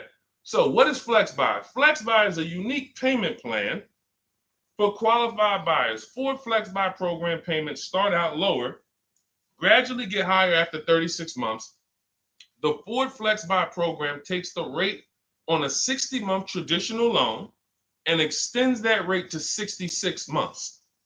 The first 36 months of the loan, the payment will be lower as compared to the 60-month payment. The last 30 months of the loan, the payment will be higher than the first 36-month payment. Although every reasonable effort has been made to ensure the accuracy of the information. Okay, hold on. Let's see. I'm going to tell you what I don't like about this already, and I need more information. If this is in any way adjusting to the market rate. I'm talking about if the bank says like think about an adjustable rate mortgage. Some people have had a fixed rate and some people have had an adjustable rate mortgage. The adjustable rate is good for the lender because the lender says, all right, here, pay this rate that we agree on today, but in 3 years, 5 years, and 7 years on an adjustable rate mortgage, let's talk about what your new rate is based on what the market rate is. If that's in any way like this is trash. Because the banks will say, all right, well, for the first part of the loan, we're going to do one interest rate. And then we'll look and say, midway through, what's the market rate? And if the market rate's lower, great, you win. If the market rate's higher, then you lose. So here's the thing. When we're getting loans, I'm getting ready to explain something to you guys called the bank bidding war. There's so much money in loans, it's ridiculous. That's why there's people who want to loan you money to buy cars. They don't even sell cars. And could y'all keep tapping the screen on TikTok and running those likes up? Can we get to 1,000 likes real quick? Every time y'all tap the screen, y'all run the likes up and y'all actually help TikTok bring more people over here that need to be here. So I appreciate everybody. And thank you to everyone who hits the like button. I appreciate you. It does matter. Now, the credit bureaus in the United States allow you to do something called rate shopping. Rate shopping is when you actually let multiple lenders run your credit within a small period of time, and they can access it with a hard pull and it won't drop your credit score more than one hard pull. So let's just say one bank, Bank of America, accesses our credit to give us an offer for a loan. It may drop our credit 9 points because of the hard pull. If we shop within the rate window, we can have 50 banks at credit unions run our credit, and it's going to affect it the same 9 points. That's called the rate window. I haven't heard anyone talk about this. I've been talking about this for literally over 2 years. I think I have a couple big videos that you guys have shared, watched, that talk about how to do this. When you are getting your offers from banks, you want to get them after you've already found your best deal on your car. Because once you get your best deal on your car, you have everything you need now to go to the bank or go online, call the bank and get an offer. Who's had a bank tell them when they call for some type of offer, the bank tells you, well, we need you to have a car first. Who's had that happen? You call and you're coming and you're shopping for you're trying to get a pre-approval or something like that, and the bank tells you, well, we need what car are you buying? We need the car details. Well, that doesn't really make sense, right? I'm trying to get the offer so I can go get the car. But in the case of how we do it, we find our best deal on the car, then we come home and we let multiple banks and credit unions fight it out. Fight it out. Because I guarantee if this Flex Buy program doesn't allow you to shop for your rate and compare whatever rate they're going to offer to whatever rate you're going to get, you're going to lose with that program. And all they want you to do is see that, hey, well, we're going to give you flexible payments. They're trying to hook in people who just like, hey, that sounds good. Not realizing, well, if you just got a rate that was just got an interest rate that was 2 points lower, your payment would be $40 less a month. So interest rate shopping, guys, is extremely important. That's why when you get my book, I give you what's called the Bank Bidding War Blueprint. This is for you guys that are financing. I haven't added that to my book yet because I haven't had a chance to go in and restructure it. Every time I update the book, every time I come up with a new idea or a new website comes up, I update the book. I don't charge you for that. So websites go out of business. Room went out of business earlier this year. Websites go out of business. I'm not going to charge you for each time something changes because we use an online program. But what I did was when you get your book, you get the book, Cars from Home, and then you get the Bank Bidding War Blueprint. All this is the strategies we use to make banks and credit unions bid. I need you guys making people bid for your own sake, for your confidence, for your empowerment, for your experience. You're going to feel like I'm the prize. I'm spending $50,000 here. Why the heck am I begging people to sell me a car? Who's ever felt like they're begging people? Come on, can you take off another 1,000? Come on, can you drop it by $50 a month? Come on. You're begging people. Meanwhile, this is a 5-figure transaction. So when you flip the tables like we've been doing, like all of the people, if you're on Instagram or if you're on YouTube, you can see all of these people. You can see Zafrina, you can see Jared. Look at all these deals. People posting their numbers. Teddy, Rosalie. How does Rosalie get a 65? How much is this vehicle? How much? How does Rosalie get a $60,000 vehicle at $592 a month with no money down? How does she lease that vehicle at $592 when the same daggone Infinity advertisements we see say, hey, come put $5,000 down plus tax and you can pay that price? She did it with no money down. How? Bids. Okay? Bids. All right. Scott, if the program doesn't make people bid, it's no good. I don't care if it's flex buy, X buy, friends and family. If it's not making people bid, it's trash. It's for them, not us. Okay? I think I beat that horse down. So we can go to the next question now. Go ahead, Dolan. Remember, everybody, you have 30 minutes to get your copy for 75% off. Make sure you save my support email just in case you type your email wrong. Sometimes the book doesn't end up in your inbox. Just hit support, send them an email. My team works 7 days a week. Hey, didn't get my book. They'll get you a copy. We want the book in your inbox. We want you using it immediately. All right. This is Lorraine Celine. Thank you. I followed you in your advice on shopping for a used car, and I bought a 2007 Honda Accord at a great price. Thank you for your knowledge and advice. Amen. Congratulations. Enjoy it. Honda's a great vehicle. If you took the steps and made sure you were getting a good one, title, service records, accident history, a great Honda Accord is incredible. Even some of these vehicles, guys, long-term owners, some of you long-term owners, you need to understand which vehicles have the best longevity records. And Honda Accord is one of them. Congratulations, Lorraine. Enjoy it. God bless you. Go ahead, Dolan. Next one. Buying a Porsche Cayenne Coupe. Need help. Okay, well, you sound almost like Scott. We started with the process. How many years are you keeping the car? If I could find my, oh man, I don't have time to find it right now. I know why. There's a young lady who came. I want to tell you something how important deal structure is. Who was taught never to lease a car? I want you to be honest. Type me if you were taught never to lease a car. If everyone who's willing to be honest, again, it may sound like some of the things that I'm talking about is bad news first. That's because it is. I have to give you the bad news first, and then we get to the good news. All right. So now I see some misconceptions coming out already. I see Wanda. Okay. I see Black F22. He said you never own it. I want you to understand something about what you just said. If you're a person who keeps that car 8+ years, then you can own it. I'm going to tell you why. Cars depreciate like this. Cars drop in value like this. This is the scale. That's why you buy a car today for $40,000. 5 years later, it's worth $18,000 or $15,000. You're losing value.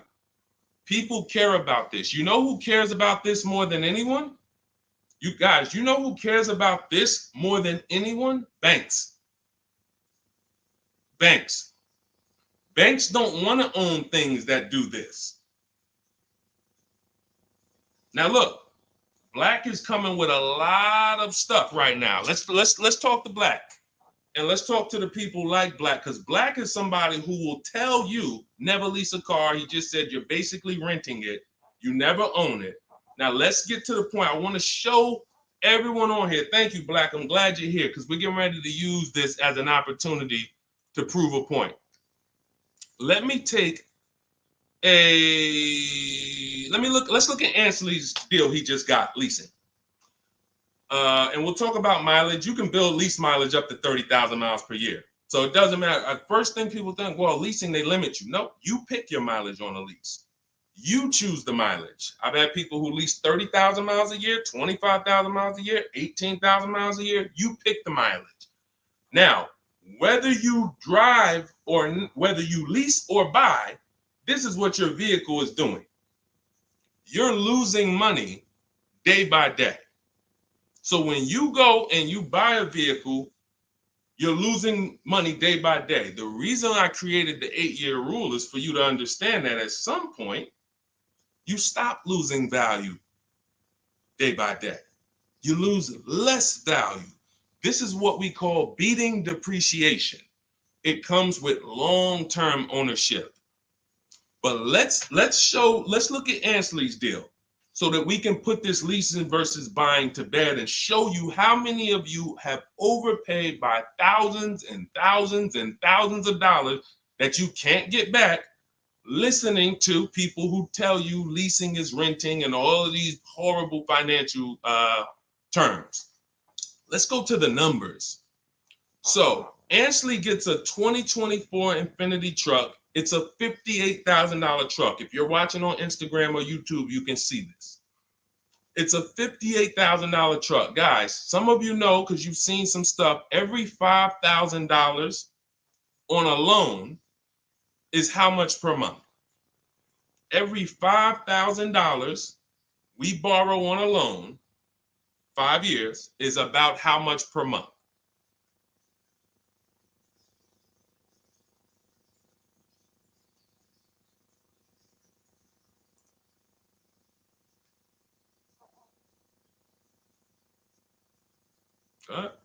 Anybody know? Thank you, Michelle. 100 bucks. Told you, shout out to the people who tapped in, locked in, locked in. See, I love the people who are locked in. It's some people who just, they sleep at the wheel. I need the people who are locked in. I'm really only talking to you.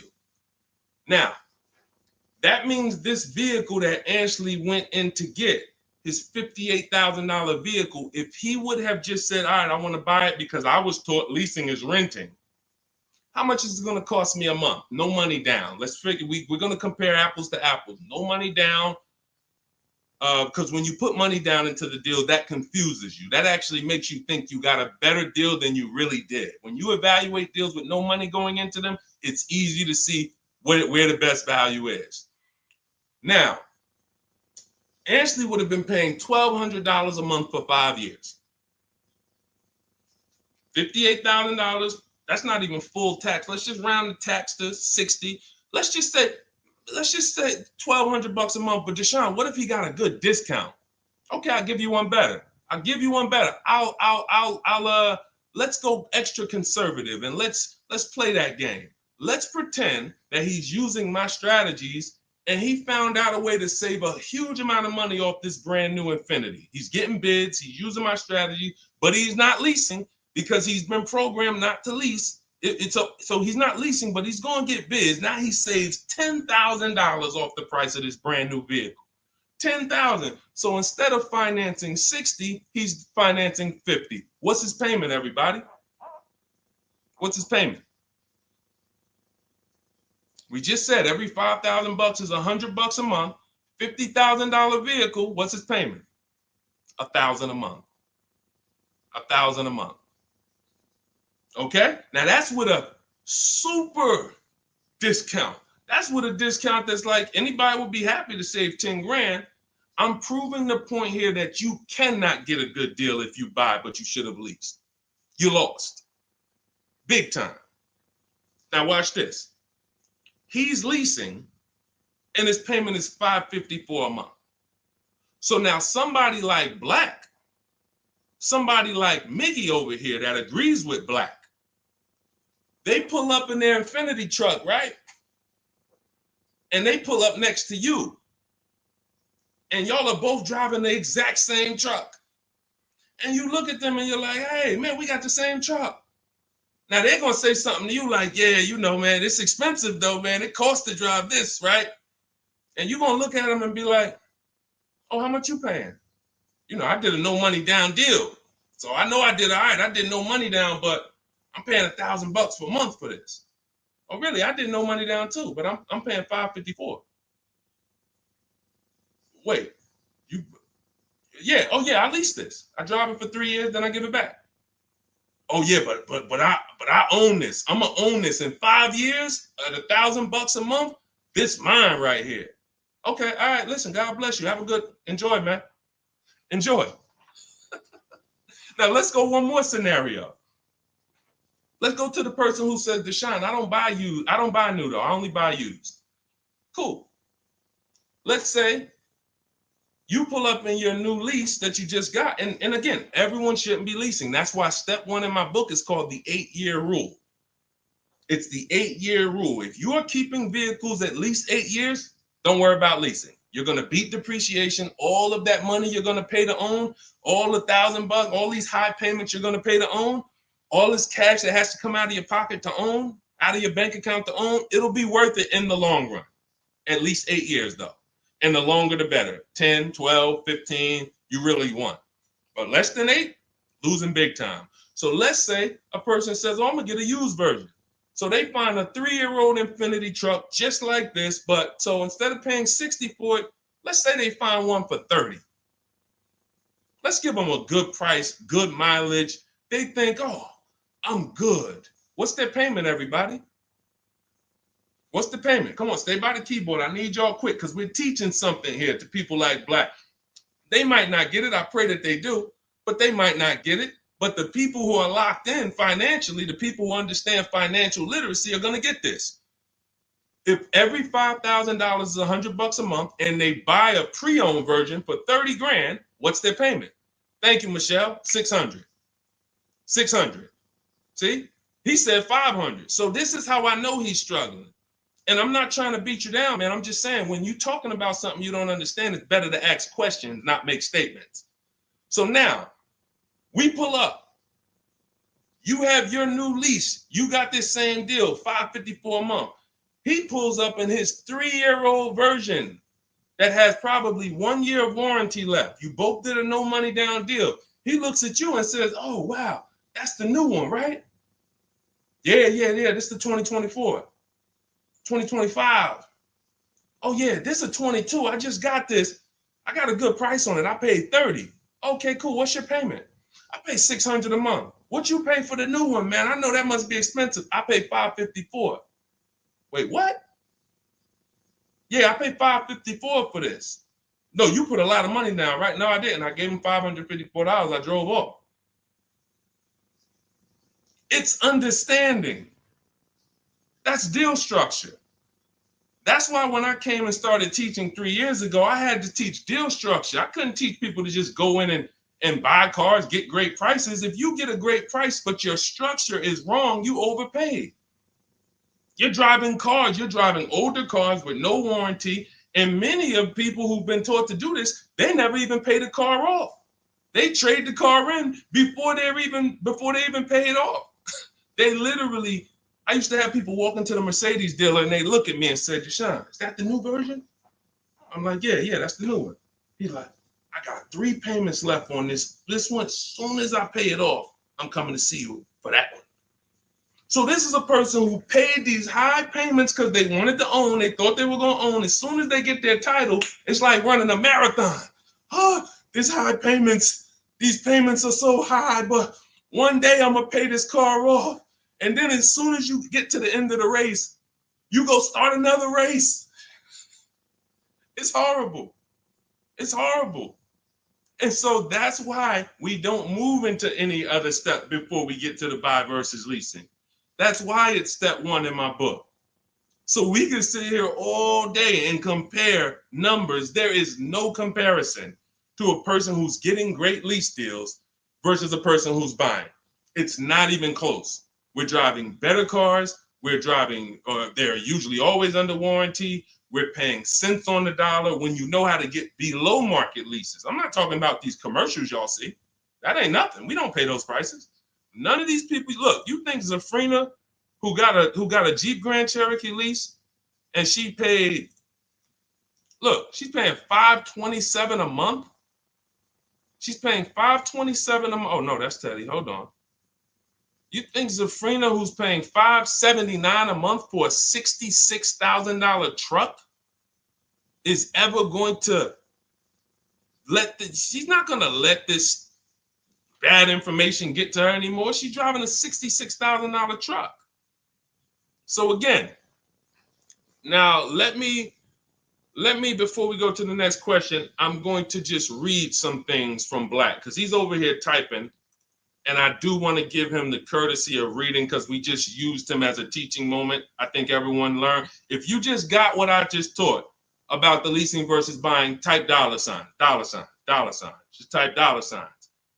If you got that point of me, see, no one talks to you about payments. They say things like never lease, always do this, always do that. But they never talk numbers. The reason why we go straight to the numbers is because the numbers don't lie. They say men lie, women lie, numbers don't lie. So when we go to the numbers, shout out to everybody. I see y'all. I see y'all. I see you, Wanda. I see you, Tony. I see you, Michelle. I see you, Megan. I see you, Brenda. I see you, Federico. That's the name of the game, is putting your deal on the right foundation so that you know, again, like I said, banks don't want to own vehicles. Think about that.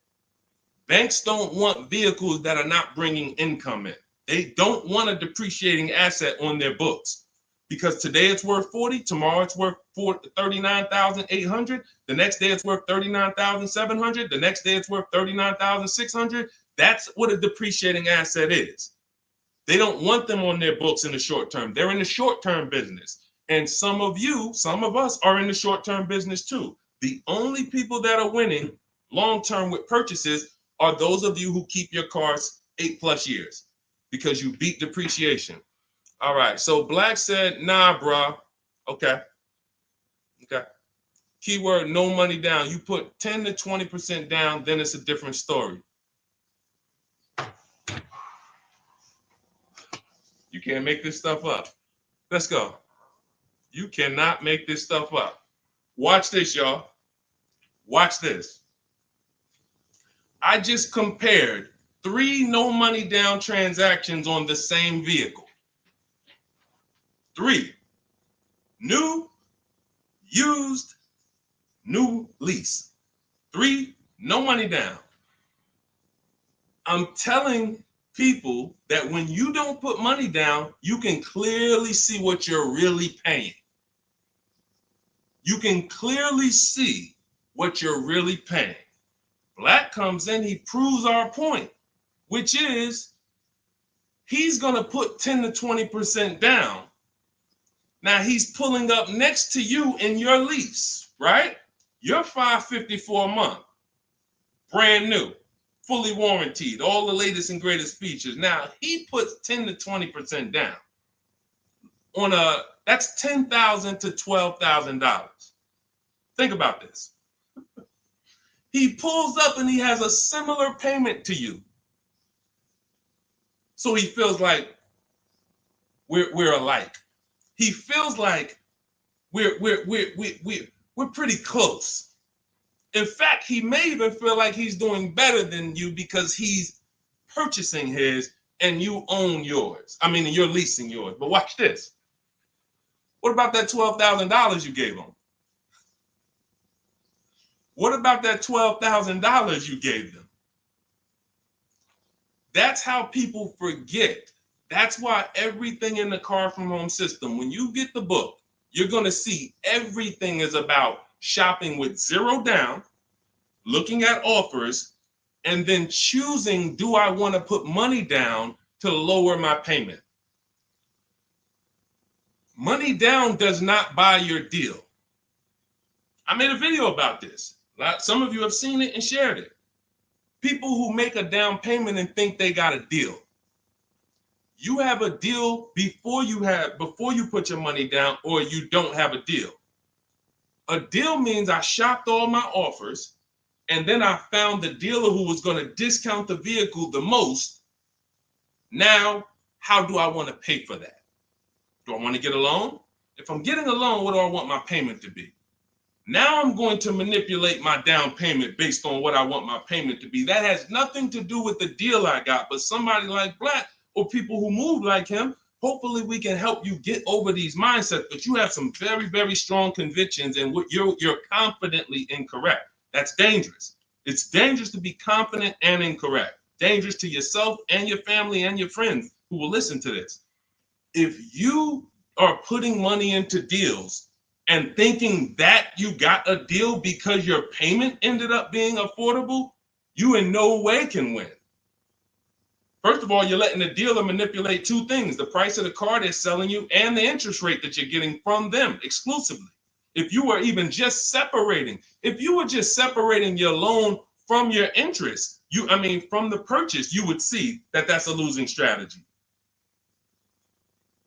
You can't compare a person who's driving a brand new vehicle paying a low payment to a person who's paying the same payment but gave the dealer $12,000 to get to that payment.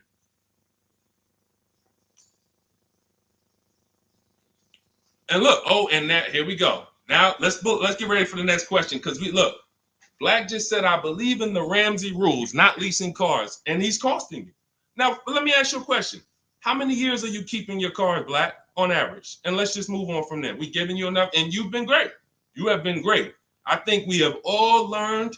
You've given me a lot of things to be able to teach the audience who's willing to learn, but there is in no way, shape, or form. 3 to 4 years. My man, you are losing like crazy. Look, he's buying cars like this and flipping them. He's buying cars like this and flipping them, coming back. You're spending so much money that I can't even get it across to you because you're not in a posture to learn. You are literally buying cars in their deepest state of depreciation because somebody told you don't lease. You listen to them. You buy the car here. It's worth $40 the day you buy it. You come back in 3 to 4 years to get a new one. They give you $20 for that car. You spent $20 grand. You lost $20 grand in depreciation in 3 years. And you just keep doing that because somebody told you never lease cars and you listen to them. The payments I'm showing you, it's not clicking. The fact that the same car you bought for $40 that you're going to get $20 for, you're paying $40.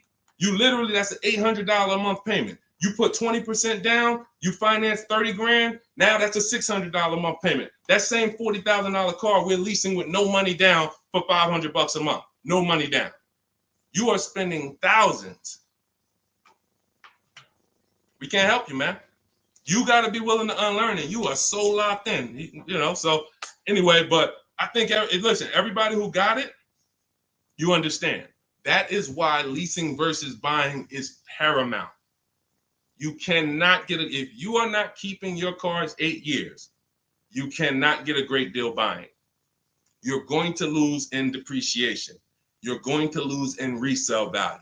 When you go to replace that car and you see what it's actually worth and how much you paid over 4 years or 5 years or 7 years, when you compare that to a person who drove brand new cars for that particular same period of time, it's no comparison. And then you have cars with no warranty and all of that.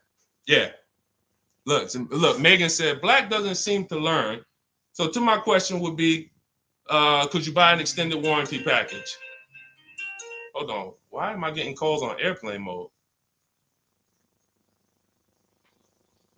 Sorry, guys. I hold on. Let me put on Do Not Disturb. All right, so go ahead, Dolan. Shoot some. Let's get to Megan's question, and then let's try to go through a couple more. But that was good. That was good, Black. Thank you, because we wouldn't have been able to teach on those points without your questions. Okay, so let's do Carolina on YouTube, and then let's go to we'll hit Megan, and let's go through as many as we possibly can. Hey, I'm new here. I want to trade my 2020 Nissan, and what's the best way to do this, please? Okay, so you have a 2020 Nissan. That's a vehicle that's not 5 years old. First thing you would do, if we were talking, I wouldn't let you buy. Unless you're telling me you're going to keep the next car 8 years, you're losing, because that 2020 Nissan, first thing we want to do is decide whether we're buying or leasing the next vehicle. And as we just said, if you're not keeping the next vehicle 8 years, you should be shopping for below market leases. Then you want to now see what is the most money you can get for that Nissan. We don't depend on a dealer to tell us. You're going to go to these 6 websites. These are 6 websites. You do this in 15 minutes. You're going to find out what that vehicle is truly worth. You find out what your vehicle is worth with offers, not with anything else. Offers. So go to CarMax, Driveway. Write this down. I told you, stay locked in because we do dialogue here. It's not just me talking. Unless you got a notepad, you got to stay locked in and ready. We're going to go to CarMax. We're going to go to Driveway. We're going to go to Carvana. We're going to go to KBB Instant Cash Offer. These are all offer sites. These are people you walk in, they do an inspection, they cut you a check, you're out of there in an hour with a check. They're not trying to sell your car, they just want to buy your car. Driveway, Carvana, CarMax, KBB Instant Cash Offer, Car Gurus, and Auto Nation. 6 offers, 6 bids. That's going to tell you what your vehicle is worth, and that's going to tell you if you have equity or negative equity. Equity or negative equity. Okay? So that's the first thing you need to do. First 2 things is ask yourself, how many years are you keeping the next car?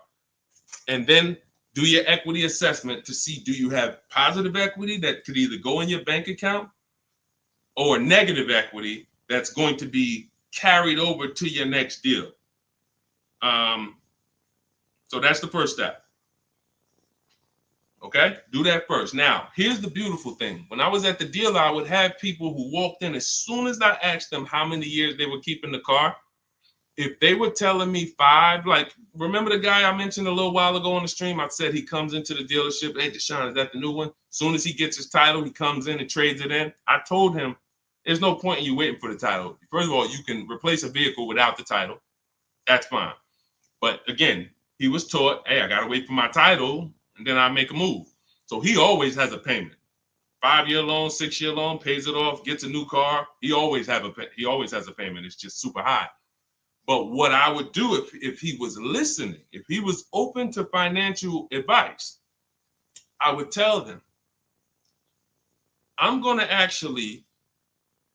you're going to cash that vehicle out. That means you're going to sell this vehicle. We're going to give you a check for that. So whatever it's worth, 15, 18 grand, it's paid off. That's going to go in your pocket. Now, what he was used to doing was, well, whatever it's worth, don't I have to put that down on the next vehicle to be able to get my payment where I want it? And this was the best news I was able to deliver. This is why, and if you talk to anybody in New Jersey who dealt with me, this is how I've been. I've been the same way. From the minute I started learning about financial literacy when it comes to cars, I was a consultant educating my clients on how to keep the most money in their pocket and drive the best cars. When he would say, well, I say, are you familiar with leasing? And I would ask, how much do you drive a year? And he would say, I think about, maybe 13, 14,000. Say, let's go look at your old vehicle. We look at your old vehicle. We see, okay, yeah, based on what's on the mileage now, you drive about 14,000 a year. Here's what we're going to do. Whatever your car is worth, you're going to put that in your bank account. Let me show you what a competitive lease would look like. I make him the offer. He's like, wait a minute. This is my payment, and I could drive as much as I want. That's it. You could drive the same amount you've been driving. So I'm paying less than I was paying to own this thing? And you about to give me a check back for 12 grand, 15 grand? Yeah. This is what I want to do for the people who have been programmed that buying cars is how you should do it. Again, long-term owners, you should not be thinking about leasing. But here's how I know you need it in your tool belt, because your daughter may not be a long-term owner. Your spouse may not be a long-term owner. Your friend or whoever may not be a long-term owner. See, typically how you do things is how you teach other people to do things. So if you are keeping your cars 8, 9, 10, 12 years, you probably think everyone else is doing that. But your kids or your family members or your spouse, they may want to drive for 5 years and then they're like, all right, this stuff's starting to go wrong. You said the warranty is up and this got to cost $800 to fix, $400. Let's just go get a new one. Those are the people who don't have the values to keep a car long term, and you should not be buying cars for them. They should be shopping for. Now, both cases, you need below market deals, but it does not. But knowing how long you're going to keep the car is how you're going to beat depreciation. So all of this is in my digital book, guys. Everything I'm talking about on this stream is in my step-by-step book. A lot of what we talk about on these streams and in my social media videos is what not to do. My book is about what to do. It's like, do this, do this, do this, do this, steps, check it off the list. Next thing you know, you got below market deals from home. There's only 3 things we go into the dealership for: test drive, have our car appraised, and to pick up a car.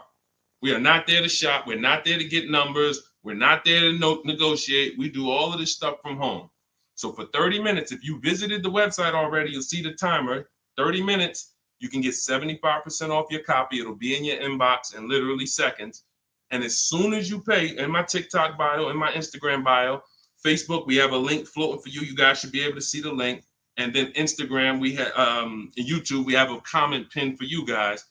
You'll have the book, but as soon as you pay, you're going to see the thank you page. It says screenshot this page. You'll see my support team email. Sometimes you type your email wrong. Contact support if the book is not in your inbox in literally 5-10 minutes. Also, as soon as you pay, you see a link that says open your book below. So there's 2 ways I'm delivering the book to you. Right there as soon as you buy, but I'm also emailing you a copy. But sometimes, we fat finger the keyboards and there's a letter off. So make sure you hold on to my support team's email and hit them up. Okay, good stuff. Get your copy. Listen, once that clock hits 0, the price is $97, which is still worth every penny. If I missed it, I go back and look. Knowing what I know, knowing what the people know, look at Tiffany. Look at Tiffany's deal. Look at Tiffany's deal. Matter of fact, let's show Vicky's deal. Look, thanks to your books and your methods, I was able to get my new lease for a 2024 Volkswagen Atlas SE Peak Edition with the tech package for $175 per month less than my first quotes. I did it all online except for picking up the car. I put no money down other than my first month's payment and DMV, which is probably $200, and saved over $6,000 on the life of that lease using your negotiating scripts. We have email scripts. This is what I want for you. I want you guys not just getting cars. Everybody's getting cars. You'll see people posting their car. Oh, I needed an upgrade. Look, get a bunch of likes. Hey, had to treat myself. You'll never see the numbers though. I want you, every time you get a car, I want you just as excited about the numbers you got as the car. And this will make sure you get there. Go ahead, Dolan. Shoot the next one up. Okay, Brandon from TikTok. I've lifted the Denali truck. I owe $6,500 on it. It has 163,000 miles. It needs $3,500 worth of front end work. Should I fix it or trade it? I'm the only owner. I would make sure you get a second opinion on how much it's going to cost to fix. Lifted Denali is going to have a low resale value. But here's the thing: the cost of replacement is always more than the cost to fix. Always more. So if you got a truck, and again, your truck, you got a loan on it. You got a loan on it, 163,000 miles. I teach something: you shouldn't have a loan past the 10th birthday on a vehicle. Now you're going into a lot of risk. There's different boundaries we need to follow. But what I would do if I was you is I would make sure I'm not spending more than $3,500 unless I'm getting multiple mechanics to give me an offer. But I would see, what does it cost? What's the lowest I can pay to get this truck running? What if you pay $3,500 and it runs again for another 3-4 years? All day long. Because to get a new vehicle, $3,500 is coming out your house in probably 6-7 months. Which would you prefer? $3,500 one time and I could drive this thing for another 3 years problem free? Or $7,000 or $10,000 a year that I'm going to pay to get a new truck? Keep the cost low when you can. All right. Listen, I'm going to jump off. Everybody, listen, we'll be back for another stream. We went deep today. I think we dug into stuff we've never dug into before. Thank you to Black for, bringing some information to us that allowed me to teach and help you guys unlearn. Everything you need is in my digital book, Cars from Home, 7 Steps to Saving Time, Money, and Avoiding Dealerships. Normally $97. It's 5-star rated. You can Google it. You can see all the reviews people wrote using it. But you won't pay $97 if you get to my TikTok bio or my Instagram bio before that 30-minute countdown expires. You'll get it for 75% off, which is $24. And on YouTube and Facebook, I have a comment pinned for you guys where you can get your copy for 75% off. Use it. Make sure you email me your success stories, and make sure you save my support team's email just in case you type your email wrong. Let's make sure my team gets you your book. All right. God bless you. Keep winning. Keep unlearning. I'll see y'all on the next one.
Hit go live, then we'll roll in. Jasmine from TikTok asks, what do I do when I can't afford the lease after 1 year? Great question. You want to do an equity assessment, see if you can sell it.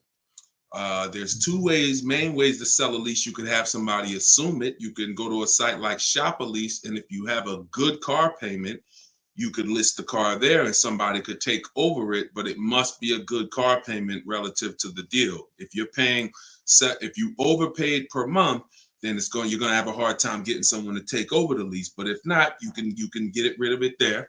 Second is, I want you to call the leasing company, ask for your payoff, and then you're going to call, once you get your payoff, I want you to ask them if you have a third-party restriction.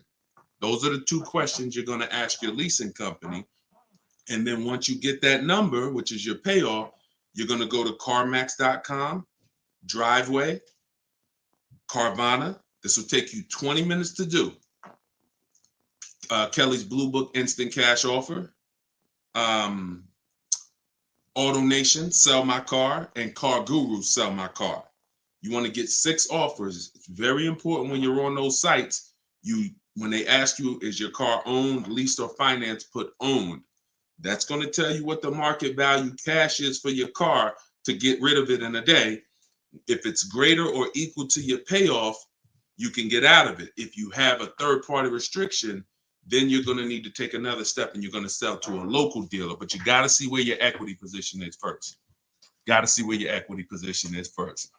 All right, I'm going on and I'm sharing the broadcast, and then Dolan, you could queue up the next question. We're live on TikTok, Instagram, YouTube, and Facebook.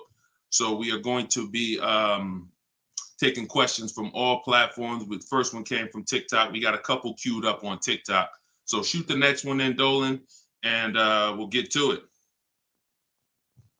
All right, this is another one from TikTok. I have 2 payments left on my lease. What's my next step? Equity assessment. Who's returned a lease to a dealership, just dropped it off when it was done? You never assessed any equity. You didn't even know. Who didn't know that a lease could have equity that you could put in your pocket?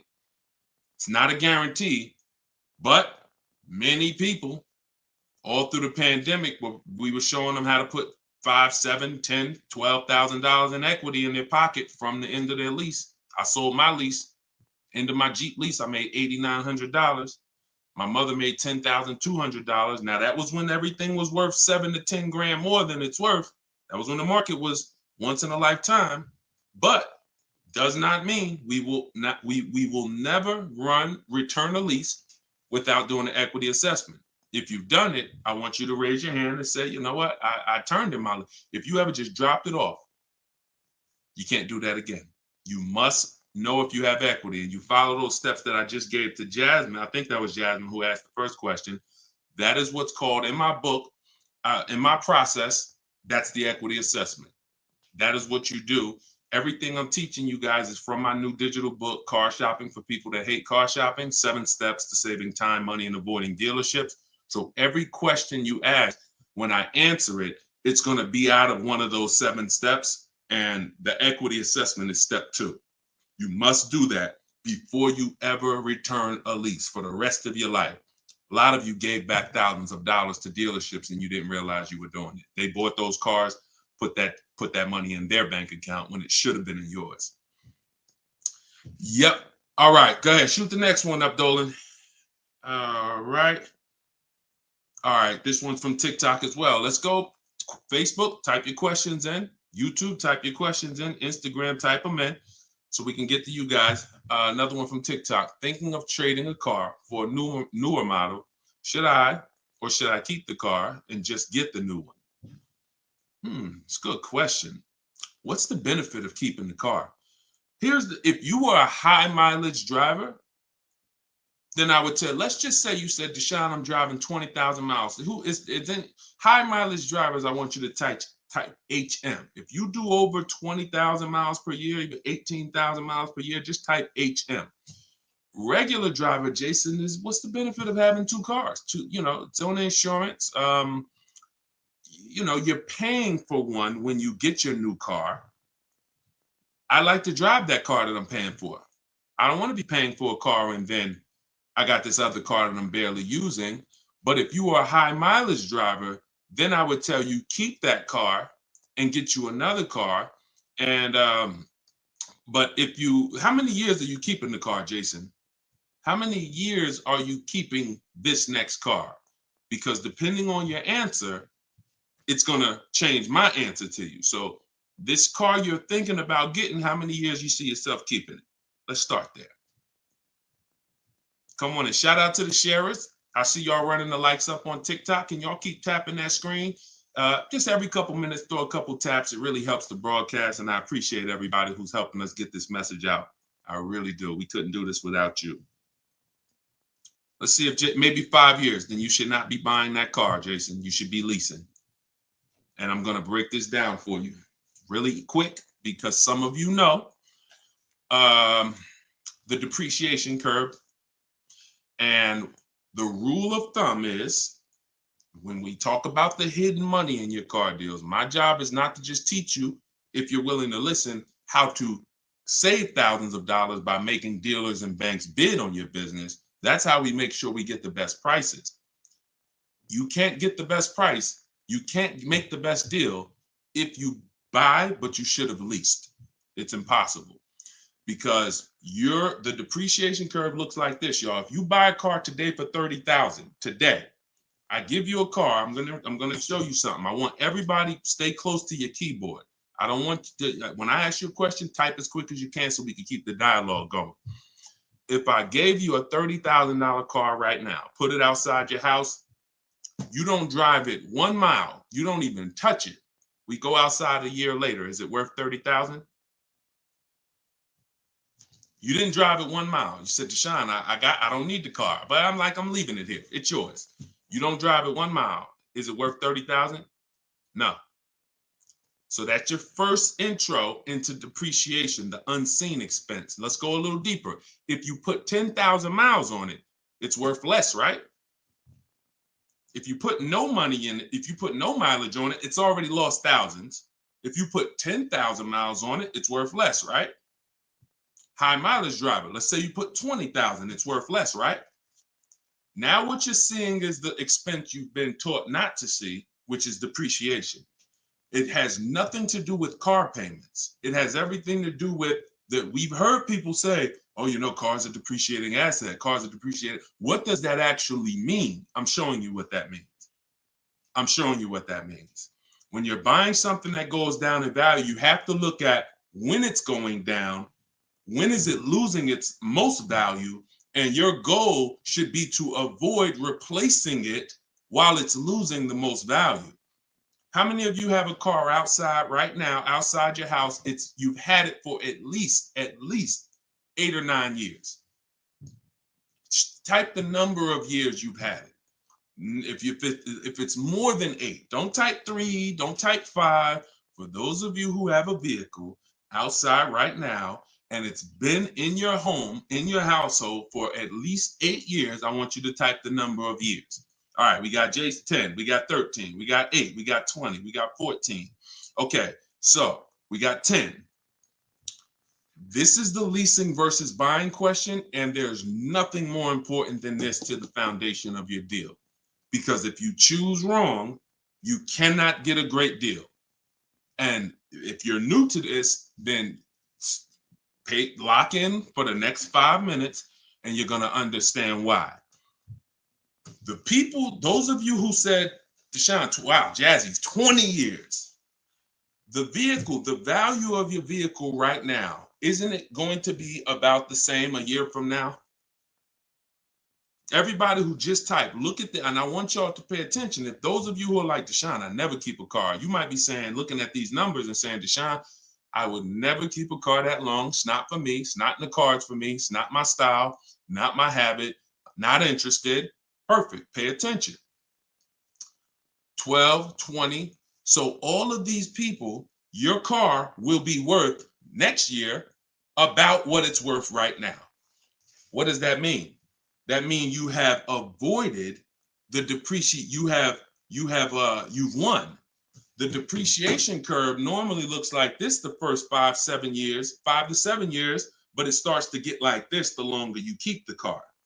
So now all of you who have answered, all of you who are watching them answer, their car depreciation curve looks like this now. It's not losing much value anymore. If you don't get to that level, there was no point in you buying the car because you're replacing it here. There's only 2 ways to go from to avoid this type of depreciation. Car was worth 30, now it's worth 10, 7 years later. It's only 2 ways to avoid that type of hit. One, you're going to keep it long term. If that's not you, you should be shopping for aggressive leases. Not these leases you see in the car, in the commercials, come pay $4,000 down and all of that. These are not deals.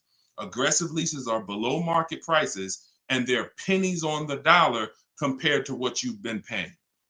You cannot win buying cars and switching them like this. That's why you always have negative equity. That's why you're always never happy with what you're getting for your car. You buy your car, you come back, look 3 years later, you see what it's worth. It's always disappointing because you're trying to literally get cash back out of something that is not designed to give you any value in the short term.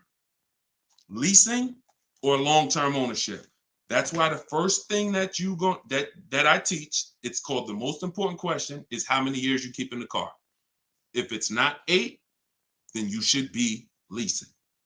It's not even a question. We'll go deeper on that throughout the show. Anyone who wants to know more about that, you keep asking, because once I open up that Pandora's box, it's like your mind is like, oh, but everything I heard about leasing, I heard it was bad. I heard you can't drive that much. I heard that yada, yada. They bill you for all of this stuff. All of those things, I'm going to help you unlearn because unfortunately, the people who taught you that were confidently incorrect, which is dangerous. Confidently incorrect is you're dangerous to yourself and others.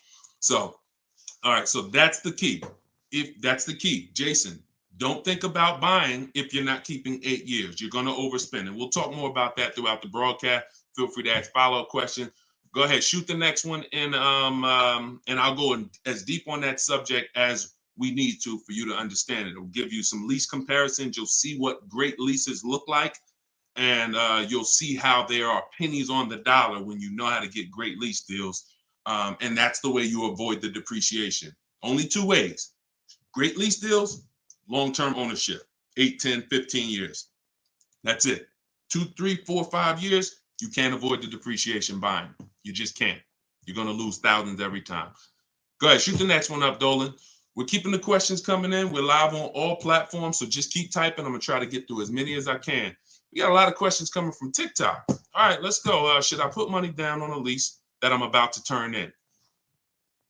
That you're about to turn in. I'm gonna assume you meant, should I put money down on the lease that you're about to get? So check it out. Here's how you shop all your lease deals from now on. there's one thing that I never want you to say again. It's really two things, but in this subject, the other thing is trade. This is down payment. I want you to eliminate the words down payment from your vocabulary because it's been used as an opportunity to get more money out of you. Who's ever went in, thought you were making a car deal, you thought you were going to put maybe $1,500 down, and then somewhere down the lines, these hidden things come like, oh, well, you got the taxes and fees, and then you end up putting more down than you thought you were going to. Has anybody, that ever happened to anybody? Hit the raise your hand emoji or just type me if you've experienced that. You thought you were going to be putting this down. You might have gotten to the finance office to sign the paperwork, and now you got to come up with another 500 or 1,000 or the taxes or the fees or whatever it is, right? So I spent 14 years in the car business. For those of you who don't know me, I've seen the way we call them the 80%. 80% of people shouldn't be in the car business. They're overpriced. They'll sell their grandmother the highest price car. It doesn't matter. They have no integrity, very little morals. We don't buy from them. What you need is to learn to avoid them, and you also need to learn to find the 20% who beats them all the time. So when you shop your car leases, you are always going to shop. You're no longer going to say down payment. You're going to say this: total out of pocket. Total out of pocket. See, total out of pocket means that's what I'm giving you and no more than that. You'll see the difference. Down payment can be, that's my down payment, but what about my taxes and what about, so that gets convoluted. When you start using, hey, I'm only doing this total out of pocket, it's hard for them to switch it up, especially when you're adamantly aware of what that means. This is all the money that I'm putting out of my pocket. You could also say do it signing, but total out of pocket is probably more of a universal term. You shop your leases with 12,000 miles. Now, who was taught they limit you on the lease miles? Who was taught they only give you 10,000 miles? Because this question from TikTok, the person's asking, should I put money down on a lease? So I want to tell you how you always want to shop your car deals with no money down. That's what's confusing you. What's confusing you is when they mix the down payment and start throwing monthly payments, you are now not aware of what you're truly paying for the car, what you're truly getting. And so this is why you use what I'm telling you, you shop my way. You're never going to shop with down payments. That doesn't mean we don't put down payments down, but we do not get offers and we're not out there shopping with down payment money. Okay? So, all right, I see it's happening to you, Fouché. So you're going to get your offers with first month's payment, total out of pocket, taxes and fees in the payment, 12,000 miles per year. Once you do that, I teach in my book, I have a new digital book. It's called Car Shopping for People That Hate Car Shopping, 7 Steps to Saving Time, Money, and Avoiding Dealerships. I teach a strategy called the 25 to 5. We're going to connect with 25 dealers. We're going to get 5 offers. We do not make a decision without at least 5 offers. Because once you see, thanks to everybody who's supporting the broadcast with the gifts, I appreciate that. Once you see how different the offers are, you're going to realize you're going to see how much money is in multiple offers. You must get 5 offers because 80% are overpriced. Don't try to change these people.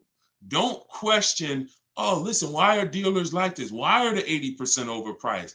Listen, Jim Rohn used to say, don't sign up for that battle. Why does the sun come up in the east, and, in the east and set in the west? Like, don't sign up for that. Some questions are not worth asking because they mean nothing. Just know that's what it is. 80% are going to be overpriced. This is why you are not going to get your best deal walking into a dealer anymore. You're going to sit at home. You're going to decide what you want. We call that shopping, not buying. This is step 4 of my process. We have 7 steps. Step 4 is shopping. And then once you decide what you want, you're getting it from home. 90 to 100% of your new car transaction and your leases should be done from home.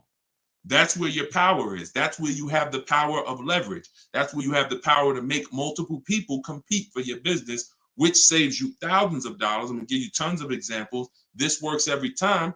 How do we know? It's the way we buy everything else.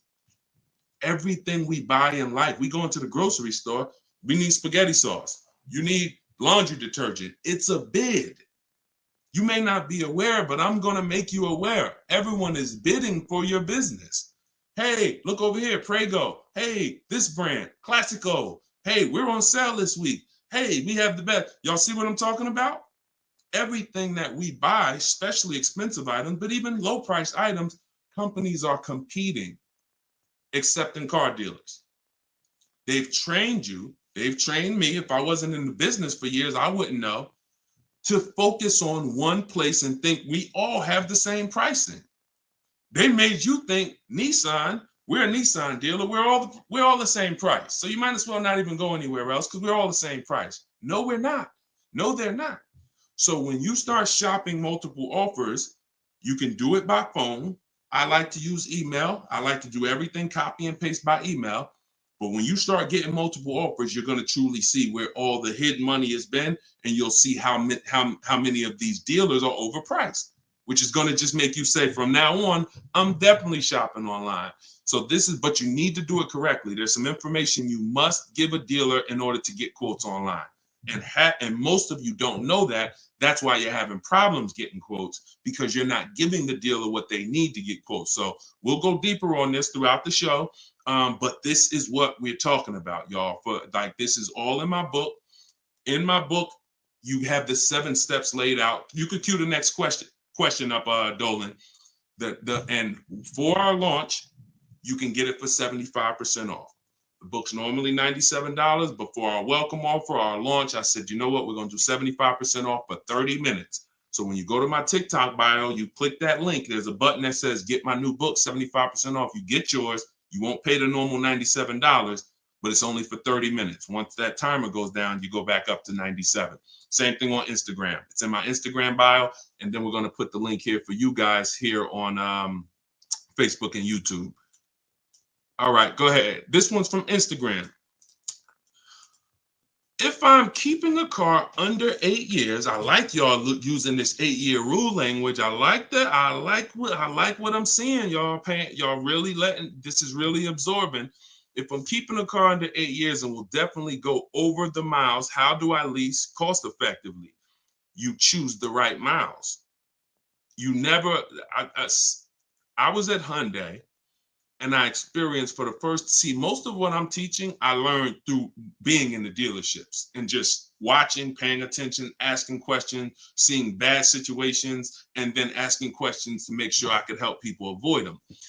I was at Hyundai. I was a manager for 6 weeks there. And this guy came in and he was returning a high mileage Hyundai lease. It was the first one that I had really saw that I could remember. He brought it back. It had 70-something thousand miles on it. And I was just like fascinated. I said, you lease this? He said, yeah. All I do is lease. He said, man, I'm in sales. I used to buy these cars. You know, I was putting so much money in the cars, all this negative equity. And it was just like, I hated it. He said, once I got exposed to the high mileage lease, I never looked back. I drive this thing 20-something thousand miles a year, 3 years, I drop it off, I get another one. And so I said, okay.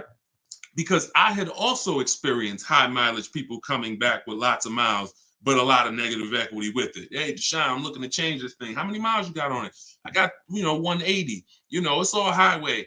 And then you look at what you owe, high mileage drivers. And I'm like, God, man, it's going to be hard because you got all this negative equity. So once he exposed me to that, I looked at his payment and I said, man, he's only paying a couple dollars more, $150, $200 more per month to have all the mileage. That $150, $200 a month is a lot less than the depreciation hit that he's taking. Again, going back to the unseen expense. We already said, we park a car outside your driveway tonight, it's 30 grand. Next, I asked everybody on here, is it worth 30,000 tomorrow, a year from now? If you don't drive it, everyone unanimously said, no, it's not. So even without mileage, it goes down.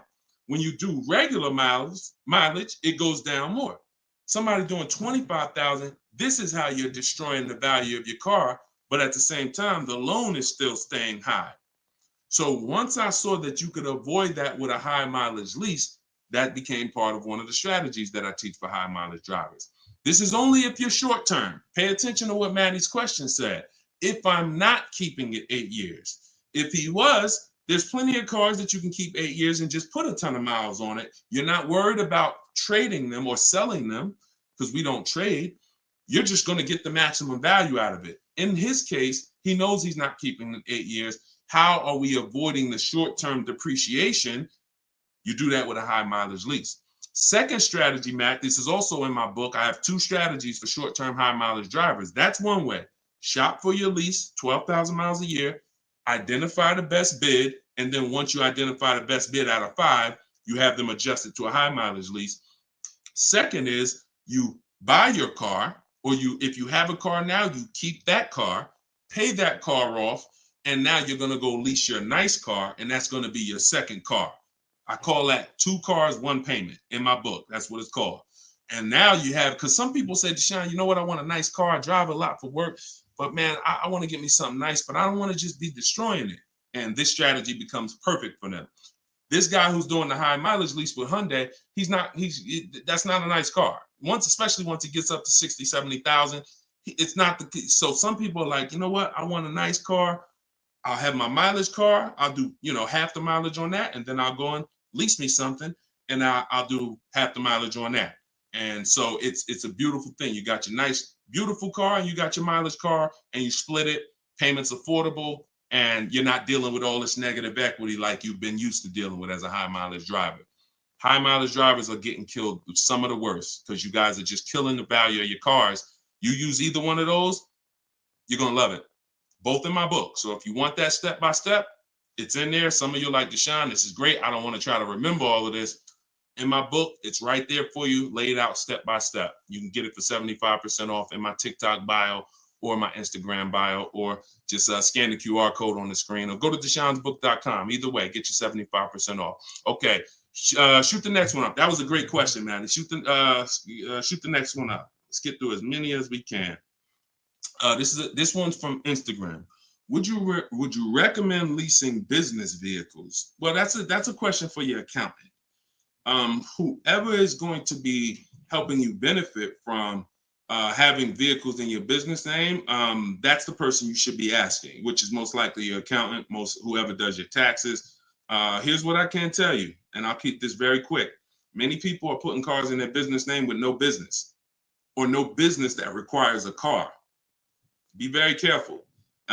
There's 2 parts to this. One, whoever's going to teach you to put cars in your business name from a business strategy standpoint, that's who you need to learn from. Second is you can use what we teach to save money on the cars, because what I see these people, influencers, social media people paying for these cars, they'll never tell you what they're paying.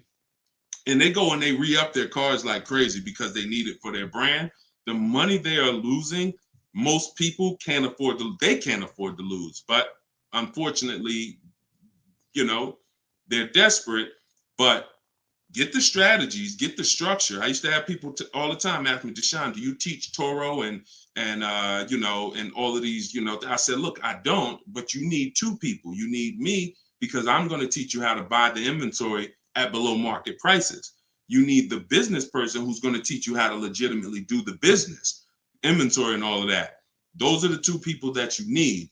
And without both of them, you got some incomplete counsel. But be careful listening to these people, man. If you don't have a business and you wrote off thousands of dollars in business mileage or thousands of dollars in car payments and maintenance, I don't want to be around you when you get audited. And the sad part is those people who told you this won't be around when you get audited, and you can't support that. Just be very careful we don't want a second wave of the PPP. You get a lot. Okay, that's it. We're not gonna beat a dead horse. Go ahead. Next question, Dolan. I think y'all get the point. Some videos were the worst videos to go viral. Did so much damage, still doing damage. Okay, TikTok. This one's from TikTok. Facebook, YouTube. Keep typing. We're not seeing many questions from you today. Do you recommend leasing over purchasing? So you missed what we talked about. I recommend you go back, watch the begin. See, there is no leasing or purchase. There is no either or. It's a based on how many years I'm keeping the car, I should be leasing. You can't, there is no either or. When you lease, you are not keeping your car and you are avoiding short-term depreciation, paying pennies on the dollar for brand new cars.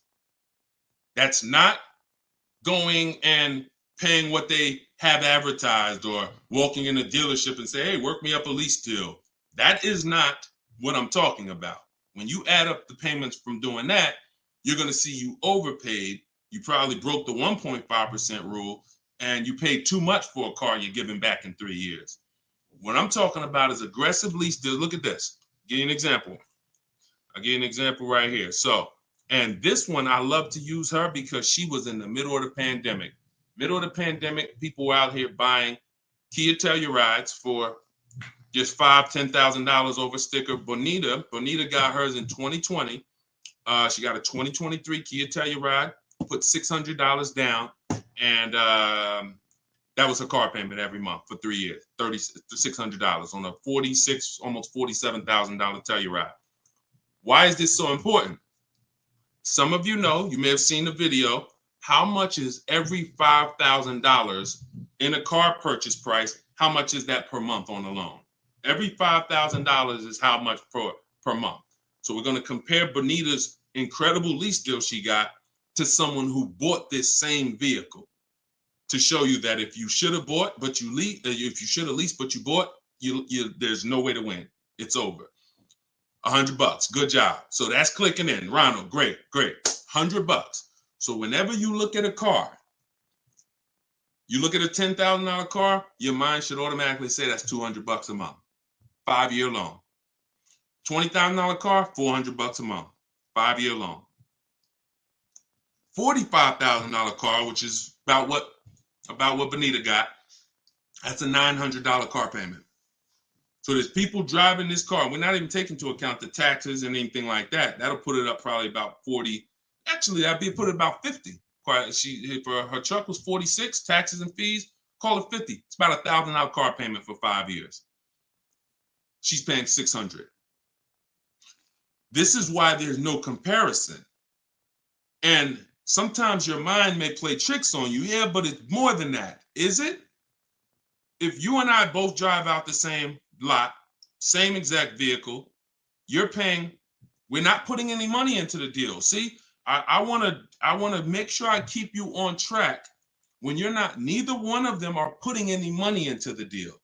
They're literally just going in, no down payment. All right, what's my deal look like? $600 a month, great lease. $1,000 a month, 5-year loan, no money down. So when we leave it the same, if I'm paying $1,000 and you're paying $600, is there any question of whether you're winning right now financially? Same vehicle. So as we drive, the only way you can eventually win, or I could eventually win if I bought, yeah, I'm paying $1,000, but I'm going to keep this vehicle long enough so in 10 years my Telluride is going to maybe worth $9,000. I kept it 10 years. It's worth $9,000 out there, but it's not losing value anymore. It's been in my household and I was able to outlive the depreciation. So now I win. Doesn't mean you lose. See, it's not like, oh, well, you lost, you should have bought. No, Bonita knows I'm not keeping 10 years. I'm not keeping 8 years. That's not my goal. Therefore, I'm going to shop for great lease deals and I'm going to pay pennies on the dollar compared to people buying. And that's my win. So there is no should I buy or should I lease? Do you recommend leasing over purchasing? I recommend leasing when you should be leasing, which means you're not keeping your car 8 years. I recommend buying when you should be buying, meaning you're keeping your cars 8 years. You're going to outlive depreciation, pay it off, and have a car that is not losing value in your driveway in 8, 9, 10 years. That's when both people win. And if you're stuck in the middle, then what I recommend is you get out of stuck in the middle because you're losing tons of money. Get out of being stuck. Buying leases out, buying loans, straighten them in. Get to one, choose a side. I put 2 good sides in front of you. Choose a side. All right? Good question, though. Go ahead, Dolan, cue the next one up. This was good, man. Wait, let me make sure. I'm trying to make sure I'm sharing all of this. Shout out to the sharers. Everybody getting value out of this? Type $ if you're getting value out of the show. This is what we do. All right, go ahead, shoot it up.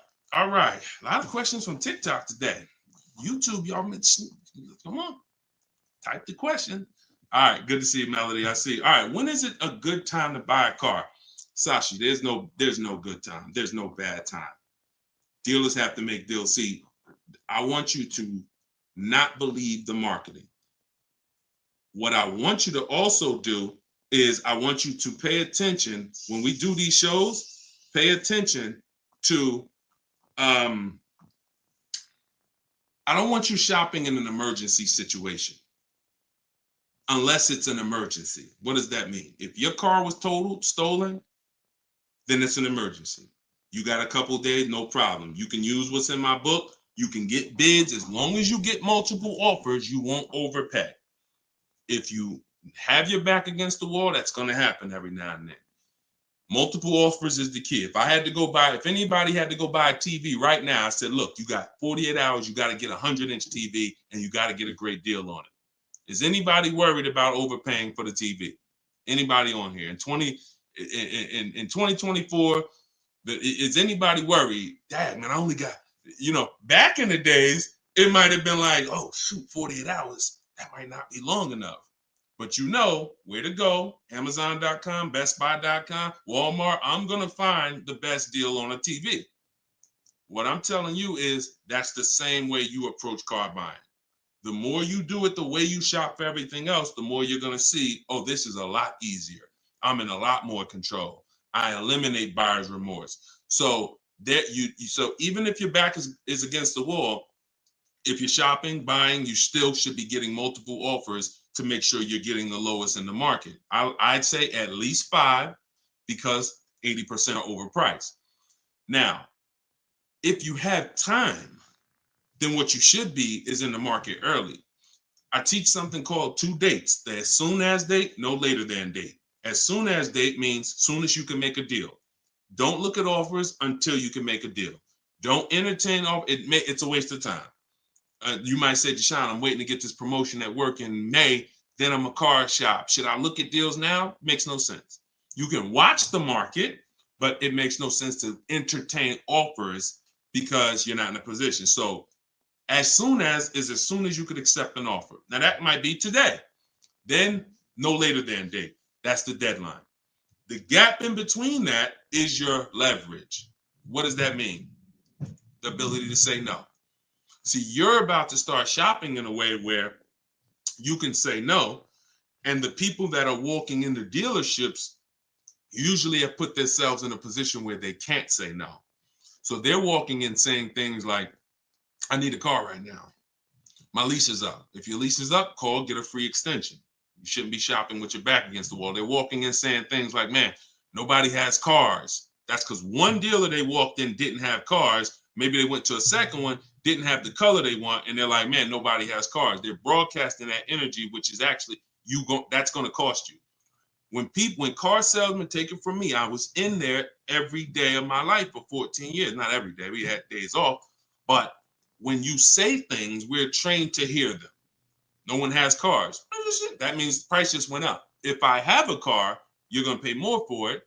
This is what the 80%, this is how the 80% think. It's a mind game. So you don't want to be there. You want to be at home. And when you have the ability to say no, now here's what you do. You reach out to dealers for your offers and you're telling them, hey, I can make a deal right now. This is what I'm looking for. But I don't need a car until July 3rd. See, that's power. That means, hey, if I got a car coming next month, I can talk to this person about it.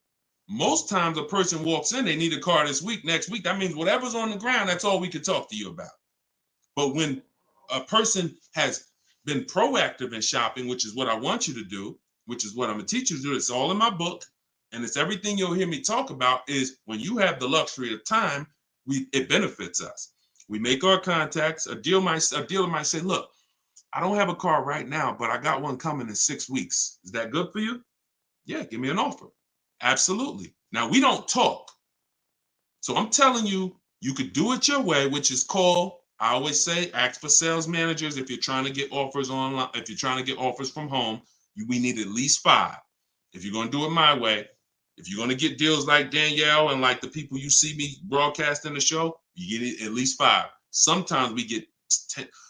I think somebody we showed the other day had 10 offers. So the point is, if you have the luxury of time, you want to use it. Don't be sitting here saying, man, I really can make a deal now or 3 months, but no one knows that. And then you wait until you only need to make a deal in a month. Now you start contacting dealers. You've given away some of your leverage. And if you're shopping for a used car, you can watch the market. When you start looking and you can see, man, I've been watching these cars for 45 days. I see the prices. When I first came, the low side of the market was like 26. Now I see that low side is about 24, 25. So these are things you can't do when you're shopping when you need a car. So there's no good time to buy a car because dealers want to make deals throughout the month. But there is a bad time if you've used up all your leverage. And if you've used up all your time, then you must do multiple offers or you're going to get killed. Sorry to say, there's no other way to say it. If you don't know how to shop multiple offers and you walk in needing a car in 2 days, you are going to overpay. So multiple offers is always the answer. All right. Go ahead, shoot the next one up, Dolan. Great question. This one's from YouTube. I'm only able to get a rental for delivery work. Is there any cons to this method? I don't really, okay, I think you rephrased it. Is there a proper way to rent vehicles for work, or is it fixed market and there's no way to save money? Absolutely not. Renting is going to be way too expensive compared to, this is why when people say, who's heard leasing is like renting? Who's heard that?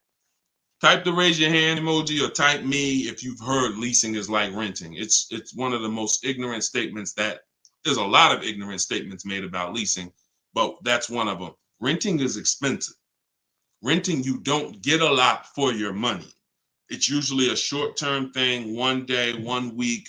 You know, maybe if you had an accident, cars total 30 days. It's not meant to be long-term.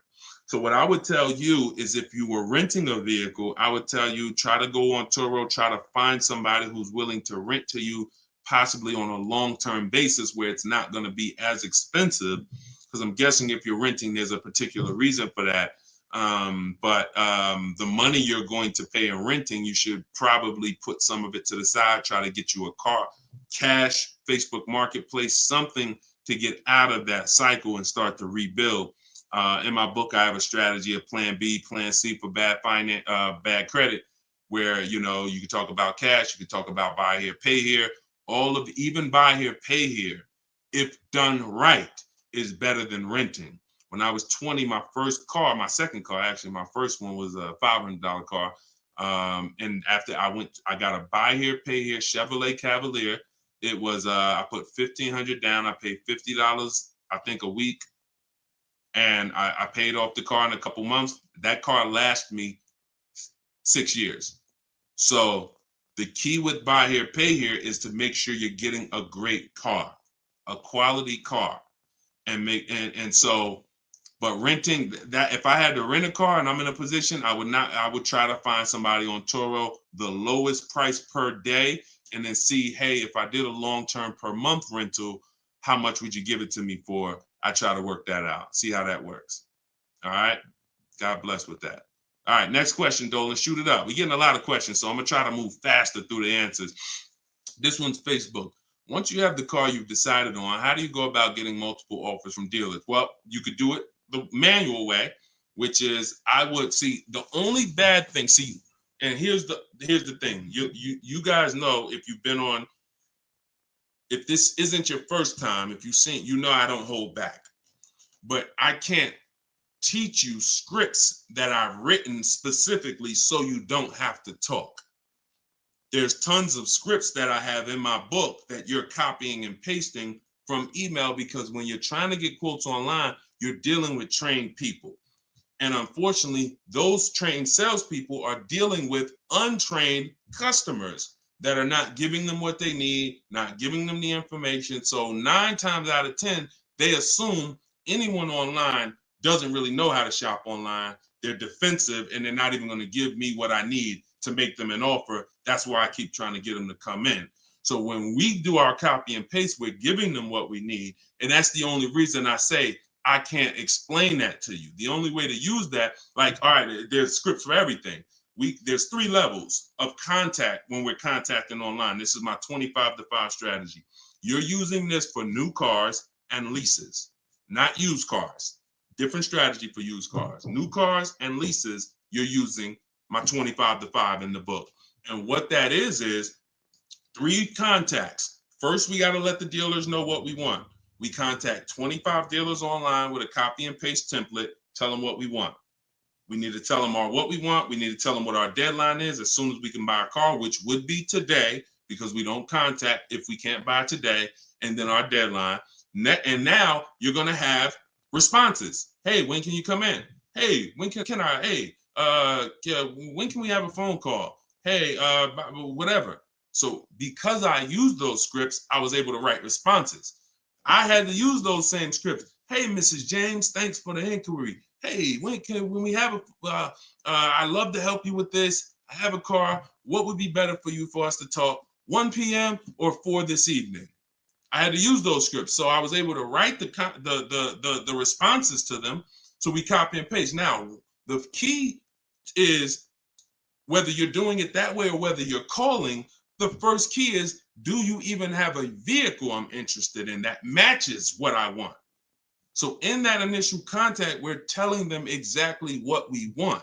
Color choices. Hey, I'm open to black, blue, gray. I'm open to a sport model or a touring model. I'm open to this. Like, this is what I like. You have to tell them that, or there's no way for them to search the inventory and get you and even see if there's a match here. So once we do that, that's your first thing. Do you have a car? Now, the benefit of doing the 25-to-5 is we're shopping out of 25 dealers' inventories. So we're giving ourselves the absolute best shot of finding something where we don't really deal with, oh, I went to this dealer, they didn't have a color I want, they didn't have the trim I want. If we contact 25 dealers and there's no inventory, that means they're either in between model years, which means, okay, maybe the 24s got sold out, 25s haven't come in yet, we're on that bridge, or it's a rare car, hasn't come in yet, or it's a very rare car. See, that's different than you believing the car is rare because you visited 1 or 2 dealers. Once we contact 25, if the color, we're reaching out for a pink one and the dealer is saying, hey, we don't really have that color, that's when we know. So shopping out of 25 dealers, we get the best shot. We're trying to find who has a car. Second thing we're going to do now is we need to send a quote request. When we send our quote request, we're telling them what we want. If we're buying, we're looking for all cash price because we're not doing taxes. We want a bottom line price. And we're getting that from at least 5 to 7 dealers. Because when you shop correctly, remember this, when you truly have shopped multiple offers correctly, you're going to see at least a $3,000 to $5,000 difference from your lowest offer to your best offer. I've been working with people around the country. We're 2 million followers. We have 1,700 people we've worked with personally since 2021. That is the consensus.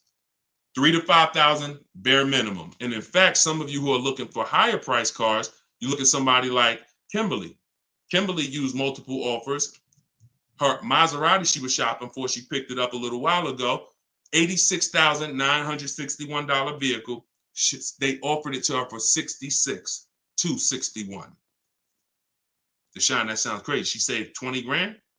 Actually, 20,700 on that offer. So now you never can pick. You don't know where the bottom is. She didn't go in saying, if I can't save 20 grand, I'm not getting it. That's not how we go in. We go in, we do multiple offers, and we let the bottom reveal itself. We don't choose the bottom.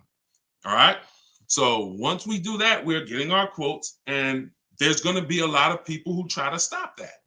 Hey, we only do business in person. When can you come in?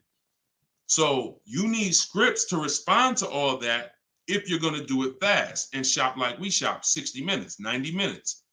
But if you're going to do it manually, then you can call sales. You can ask for sales managers and try to get them that way. But do not make a decision before you see at least 5 offers. 5 to 7 offers. Nobody who's listening to me will ever buy a car without seeing 5 to 7 offers, new cars and leases. Never. Too much money at stake.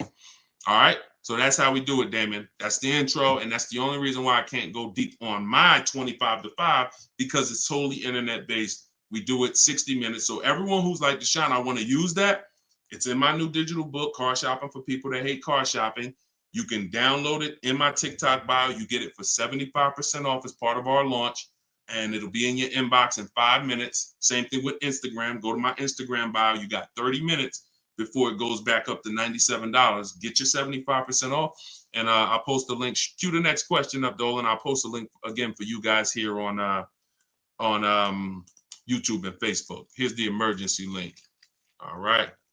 This one's from Facebook. We got another question from Facebook. Hey, I'm in the USA, originally from Canada, and no credit in the USA as yet. Should I buy a used car with cash or a new one? What I'm afraid they'll give me a high rate. What do you think best option? Hey, if you got the ability to buy a used car cash, that's what I do. I'd get a great car, spend as little as possible on it, Facebook Marketplace, because I'm not looking, if I can, to go into a high interest loan when I can get me a car and then I can build my credit. I want you to follow Haley, somebody named Shonda Martin. Her brand is called Road to 750 Plus. She's very similar to me in that she does these Q&As all the time. She's live. She's a genius. She's clearly studied for many, many years to understand. And even me using her thing, her strategies, I've added at least 80 points to my credit just from things I didn't even know.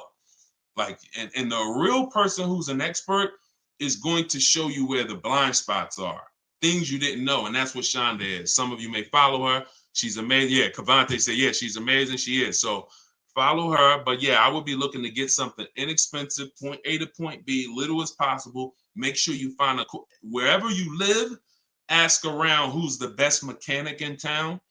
Ask like who does everybody know in town that, you know, fixes cars, just a good guy, good woman. And you find them and you say, look, I'm about to go pick up a car. I'm gonna buy it privately.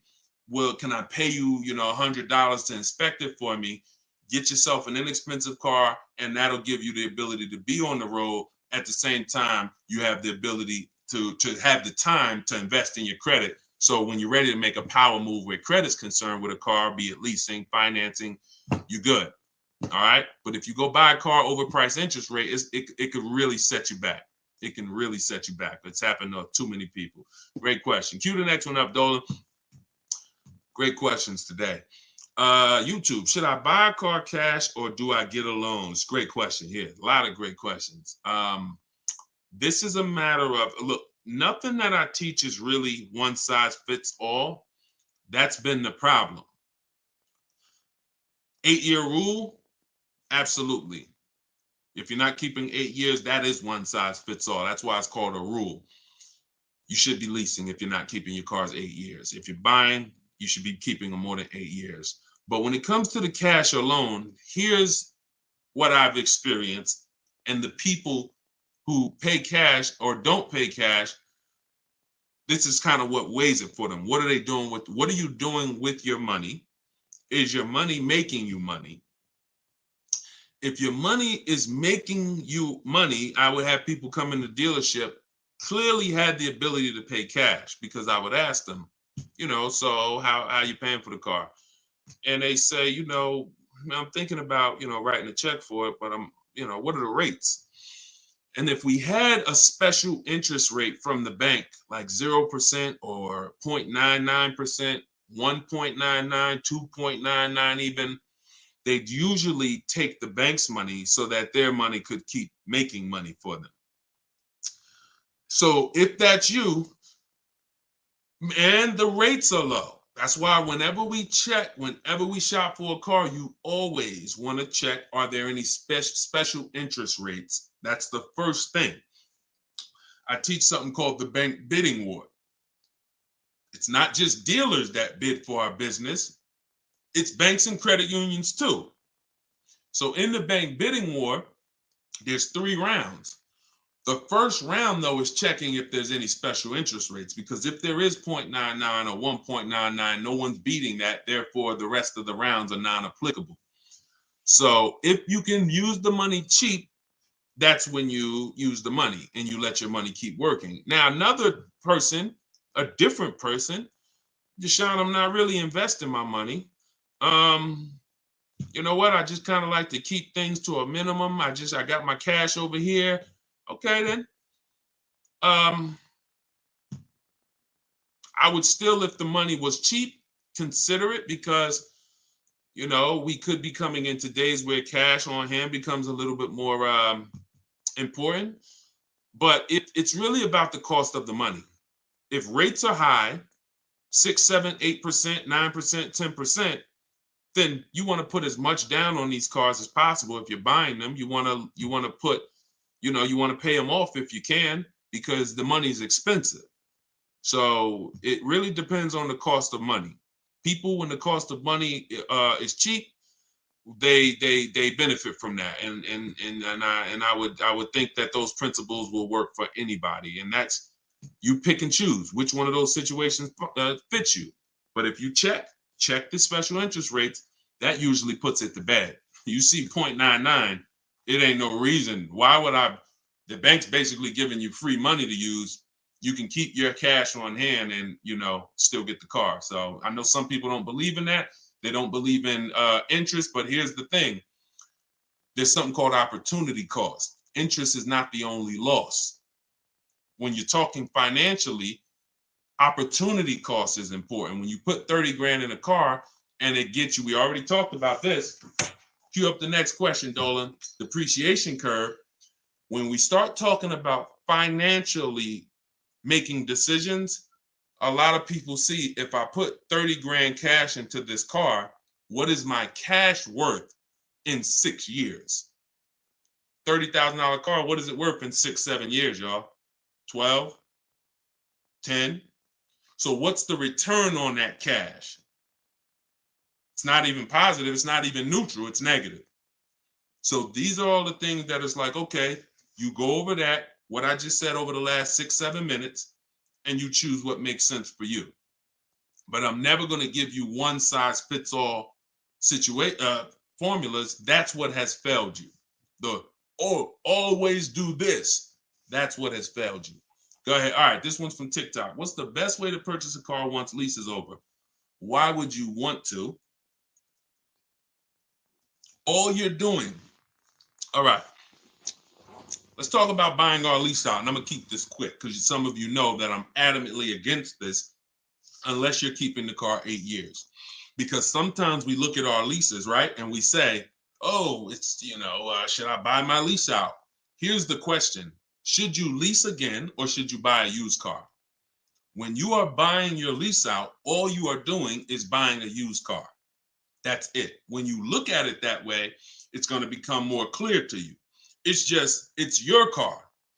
You don't have to go search for it. You do need to make sure it's a great price relative to the market, but that's all you're doing, buying a used car. So the question becomes, should I buy a used car or should I lease? And when you realize that the 8-year rule, breaking it, is going to continue to lose you money and put you in negative equity, you won't buy your leases because you don't plan to keep them again for another 8 years. I'm going to tell you how I found this out to be horrible. Guy walks in the dealership. I'm looking at the car that he has. He says, okay, I'm looking to trade this in and get me something new. So, okay, how many years old is that? About 5 years. Okay, cool. How long you had it? I had it since it was new. Okay. All right, you know how much you owe on it? Nah, I don't know. Now, that's not a good sign, because if a person tells you they've had a car for 5 years, and they've had it since it was new, wouldn't you think it was almost paid off or paid off, right? If that makes sense, type of dollar sign. If a person said, you saw me, like, yeah, I had that car 5 years. I bought it. I've had it since it was new. Shouldn't it be almost paid off or either paid off, right? So when he said, I don't really know what I owe, I was like, okay, no problem. We'll call the bank. We'll find out. All right. So I have the used car manager look at his because everyone who's in this position, I'm going to tell them about leasing. So I'm looking forward to that, because once I tell them about leasing and I show them the numbers and like, hey, you keep trading these cars, look how much you're going to save. And some people will come in and their car was paid off. And I'm like, good thing is whatever that car is worth, you're going to get all that back. You're not putting it into your deal and using most of it as a down payment. So I've literally changed people from financing or buying to a lease, giving them a check back for their whole car that they was coming to use as a trade, and they get a check for $12,000, and then they leave with a lease with no money down or little down, and they're like, yo, this is great. So I'm thinking I'm about to lay this out for him. And so used car manager goes, looks at his car, may say like, okay, I think the car's probably worth about 18. Okay, perfect. So let me call the bank, find out what he owes. Hey, how are you? I'm calling for Mr. Johnson here. Yeah, he's interested in replacing his car. We need his payoff. Okay, the payoff is 18,000. Wait a minute. How the heck is the payoff 18,000? Hey, Mr. Johnson, they're saying you still owe 18,000. Dang, it's that much? Yeah, I didn't know it was that much. Wait, I thought you said you had the car since it was new. Yeah, I did. You know what happened? We leased it for 3 years, and then we had bought it when we bought it after the lease. That's how I learned how bad this was. So I'm like, okay, because when you buy your car off lease, most people, you're going to need a 6-year loan to have a similar payment. So if your payment was $400 and you buy the lease, you're typically going to need a 6-year loan to have around the same payment, right? So picture this, 3 years to lease it, then you get a 6-year loan. 6 plus 9 is what? 6 plus 3 is 9. Anybody on here signing up for a 9-year loan on a car? Anybody? We got a lot of people on here. Anybody on here signing up for a 9-year loan? No? Okay. Room's quiet.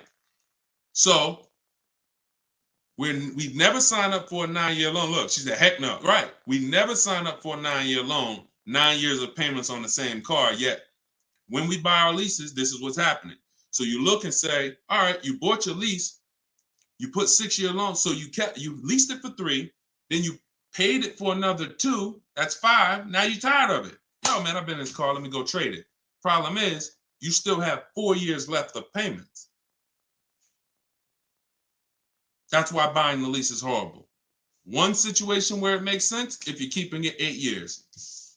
That's it. If you're going to keep it another 8 years from the day you buy it, then potentially go ahead. Because all it is again, buying a used car. If you said to Sean, should I buy a used car or lease? How many years you keeping it? I'm keeping 8, 9. Buy the used car. Don't lease.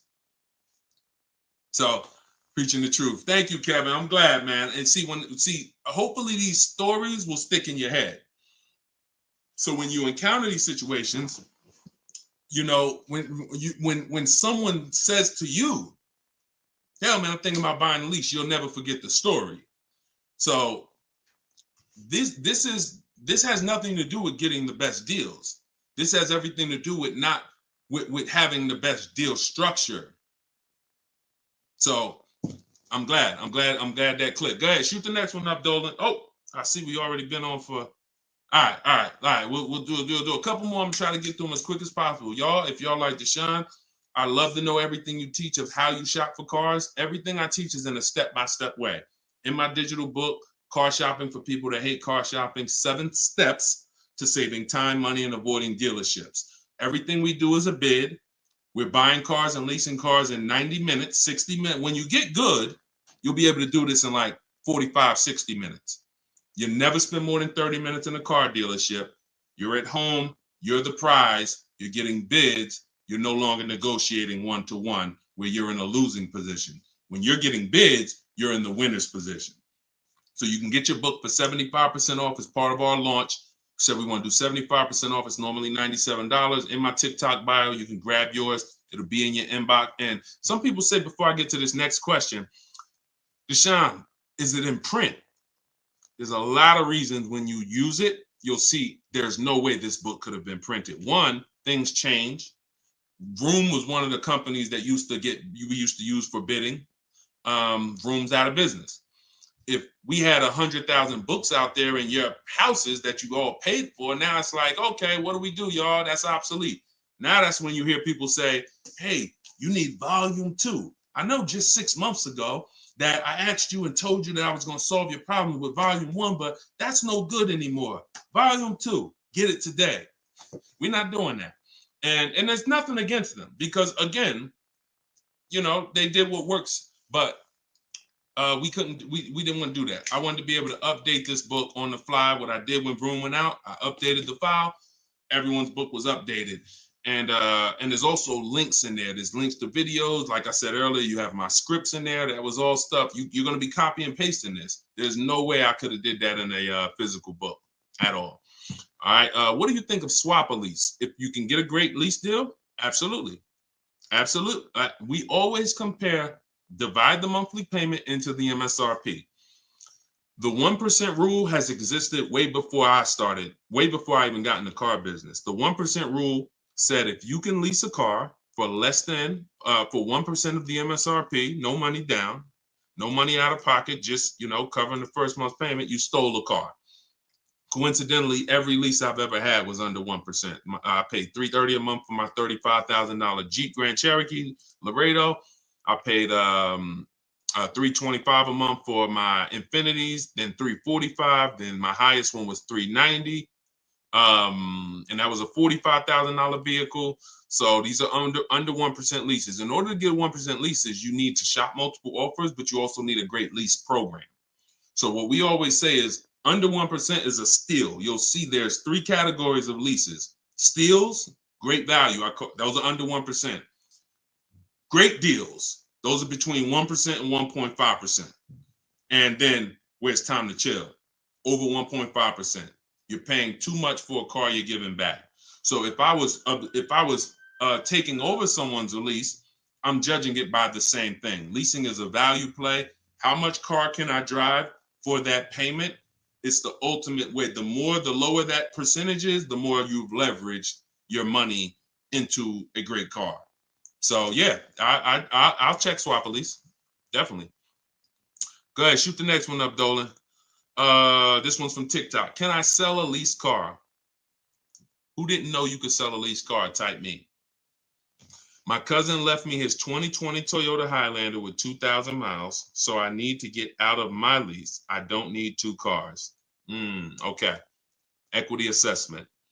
Call the leasing. Matter of fact, I'm not going to repeat it because I already talked about this at the beginning of the broadcast. So after the broadcast, go to the YouTube page. You'll see it. I think it was either the first or second question. So within the first 10 minutes, I talked about how to do the equity assessment. You're going to follow that process. And this is all in my book. If you're like, Deshone, I don't even want to watch the video. Is that in the book? Absolutely. Because everything I'm teaching you is out of 1 step in my 7-step process. So the equity assessment is step 2. After we decide leasing versus buying, that's step 1. That's the most important question. Foundation of your car deal is, did I lease when I should have leased? Did I buy when I should have bought? Once you pass that, now if you have a car to replace, you need to do an equity assessment to see, do I have equity? Am I at a break even, which means I can get out? I'm not going to make any money, but that's fine. I can get out. Some people got a lease. I could get out the lease early. You technically can't do that because you're breaking a contract, but if you can sell out and break even, then you can get out early. Or do I have a negative position in which case I can't get out early? In the case of a negative, if you have a negative position on a lease, you can't get out early without penalty, without those payments. But if you're a negative equity on a finance, then that's different. There's no negative equity in a lease. I know we kind of use these terms interchangeably. Negative equity is only with a finance because you have to pay the money. With a lease, if what I get offers for, if it's below my payoff, then I just stay in the car until the end. I don't have negative equity. So you do the equity assessment, and hopefully you can break even. And the good thing about Toyota, if they haven't changed it, and I remember right, they don't have a third-party restriction. So you should be able to, if those offers you get are what you owe or higher, then you should be able to sell that car right to CarMax or Driveway or AutoNation, whoever makes you the highest offer, and you can be out of it literally. You do that today, you could be out of that car tomorrow. All right, so keep me posted. Go ahead. Shoot it. See, we're over an hour. And I know Dolan, we always try to keep the shows an hour, but it's like the questions start rolling in and it gets good. Go ahead. Shoot another one up, Dolan. We'll wrap in a second. Facebook. When you go online to build and decide on needs and wants, you look at the cash price, not the lease price. We don't look at any price online. Pay no attention. Nothing online is a deal, y'all. No commercial. I don't care what you see. Deals are like this. Hey, look, this is their offer. Look, this is what we gotta. Can we do it? What? Can you get them up any? Like, will they come up any at all? Nah, man. They said that they made this, and it's like, shoot. All right, let's see if you get another. Can you get another $10? If you get another $10 a month out of them, just take it. If not, then do the deal. That's a deal. You don't repeat it. You don't. I used to have to tell certain people, when you got a real deal, hey, when you come back, I'd love for you to send me friends, family, but don't tell them what you're paying, because I probably can't duplicate that, honestly. That's a deal. The whole opposite is what they advertise to you. Deals are not advertised. Deals are when the dealer makes little to no money. Little to no money. That's a below market deal. If they're putting something on a commercial, that means the dealer doesn't mind if 80 people come in and get that offer this month. You have the money down? Yeah, I want to pay the $460 a month. Okay. You have the money down? Yeah, it was $3,400, right? Okay. What about the taxes and fees? Because that's small print. All right, how much is that? That'll put you probably about another $3,200. And then I could be at that payment from the commercial? Yeah, definitely. Okay, let's do it. That's not a deal. That's not nothing special. We didn't mind making that. Come on, if that's what you want. So if you want deals, you got to understand. Don't look at commercials. Don't look on the internet. Oh, this deal is advertising this. Deals are not advertised. Let that set. All this marketing that has worked on, come at the end of the month. Imagine being in a business where your customers were trained to come at the end of the month. Imagine if you had a pizza shop, a car wash, and that happened. You knew that the industry was so good at marketing that you knew the last 3 days of the month, your car wash is going to have lines around the corner. That's marketing. So dealers make deals when they're like desperate. I want to see. Nobody's here. So don't pay attention. Don't pay attention to that. Just follow the process. Oh, I see you got the book. Just follow the process. If it's not written in there, Ty, don't add to it. Don't add to it. If Deshone didn't say, go to this website and look and then write that down, don't do it. The whole purpose of why I wrote that book in that way is to take the guesswork out of it. If you find yourself like, okay, what should I do here? All right, I'm going to do this. You're probably off my path, because my path is very rigid. It's like a McDonald's system. You hear that beep, the nuggets are ready. Oh, don't change it. And then you'll get the results. We call that trust in the process. Great question. All right, y'all. We just hit an hour and 10 minutes. Y'all, I would love to do this all day. We are going to continue to do these broadcasts. Once the questions start coming in, I don't want to discount any questions. So I wish some questions I could just answer in 30 seconds. It's not possible without me just cutting it short and then you not getting the value out of it. So we try to get through as many as possible. For everyone who wants everything I teach in one place, you can get everything in my social media videos. But I think what you understand now from being on the broadcast is there's lots of different situations. So when you're moving through my social media video, you're saying, oh, he's talking about leasing here. He's talking about buying a used car here. He's talking about banks here. He's talking about high mileage here. All right, that means I got to try to piece this together myself. Same thing with the broadcast here. If you're like Deshone, I want everything in one spot, step by step. It's all in there. Leasing's in there. The high mileage paths are in there. The new car purchase paths are in there. Used car purchase paths are in there. And step 7 of my book is delivery. So you shouldn't be thinking, oh, I'm gonna read the whole book, then I'll start shopping. No, it's action guides. It's essentially a big checklist. Do this, do this. By the time you get to step 7, you should be picking up your car, getting ready to have it delivered. So that's the way it is. You don't take a quiz at the end. The quiz is, if you did it right, your car's on the way. So everyone can get your book for 75% off as part of our launch. It's in my TikTok bio. Grab yours, use it, and please make sure you email me your deal. As soon as you make your deal, send me an email. Deshone, check this out. I don't want to see just the car you got. I want to see the price you paid. You're going to have price assurance, and I'm happy to be on this journey with you. So get it in here. I'm going to send this link. I'm going to type the link one more time for you guys here on Facebook and YouTube. In case you missed the countdown, I just typed the link. You can grab it there. TikTok, Instagram, it's in my bio. Click that website and then click that button that says 75% off. So until then, thank you, Ty. Great questions today. Great questions. All the questions were good. And I'll see y'all on the next broadcast. We'll keep this going. God bless y'all.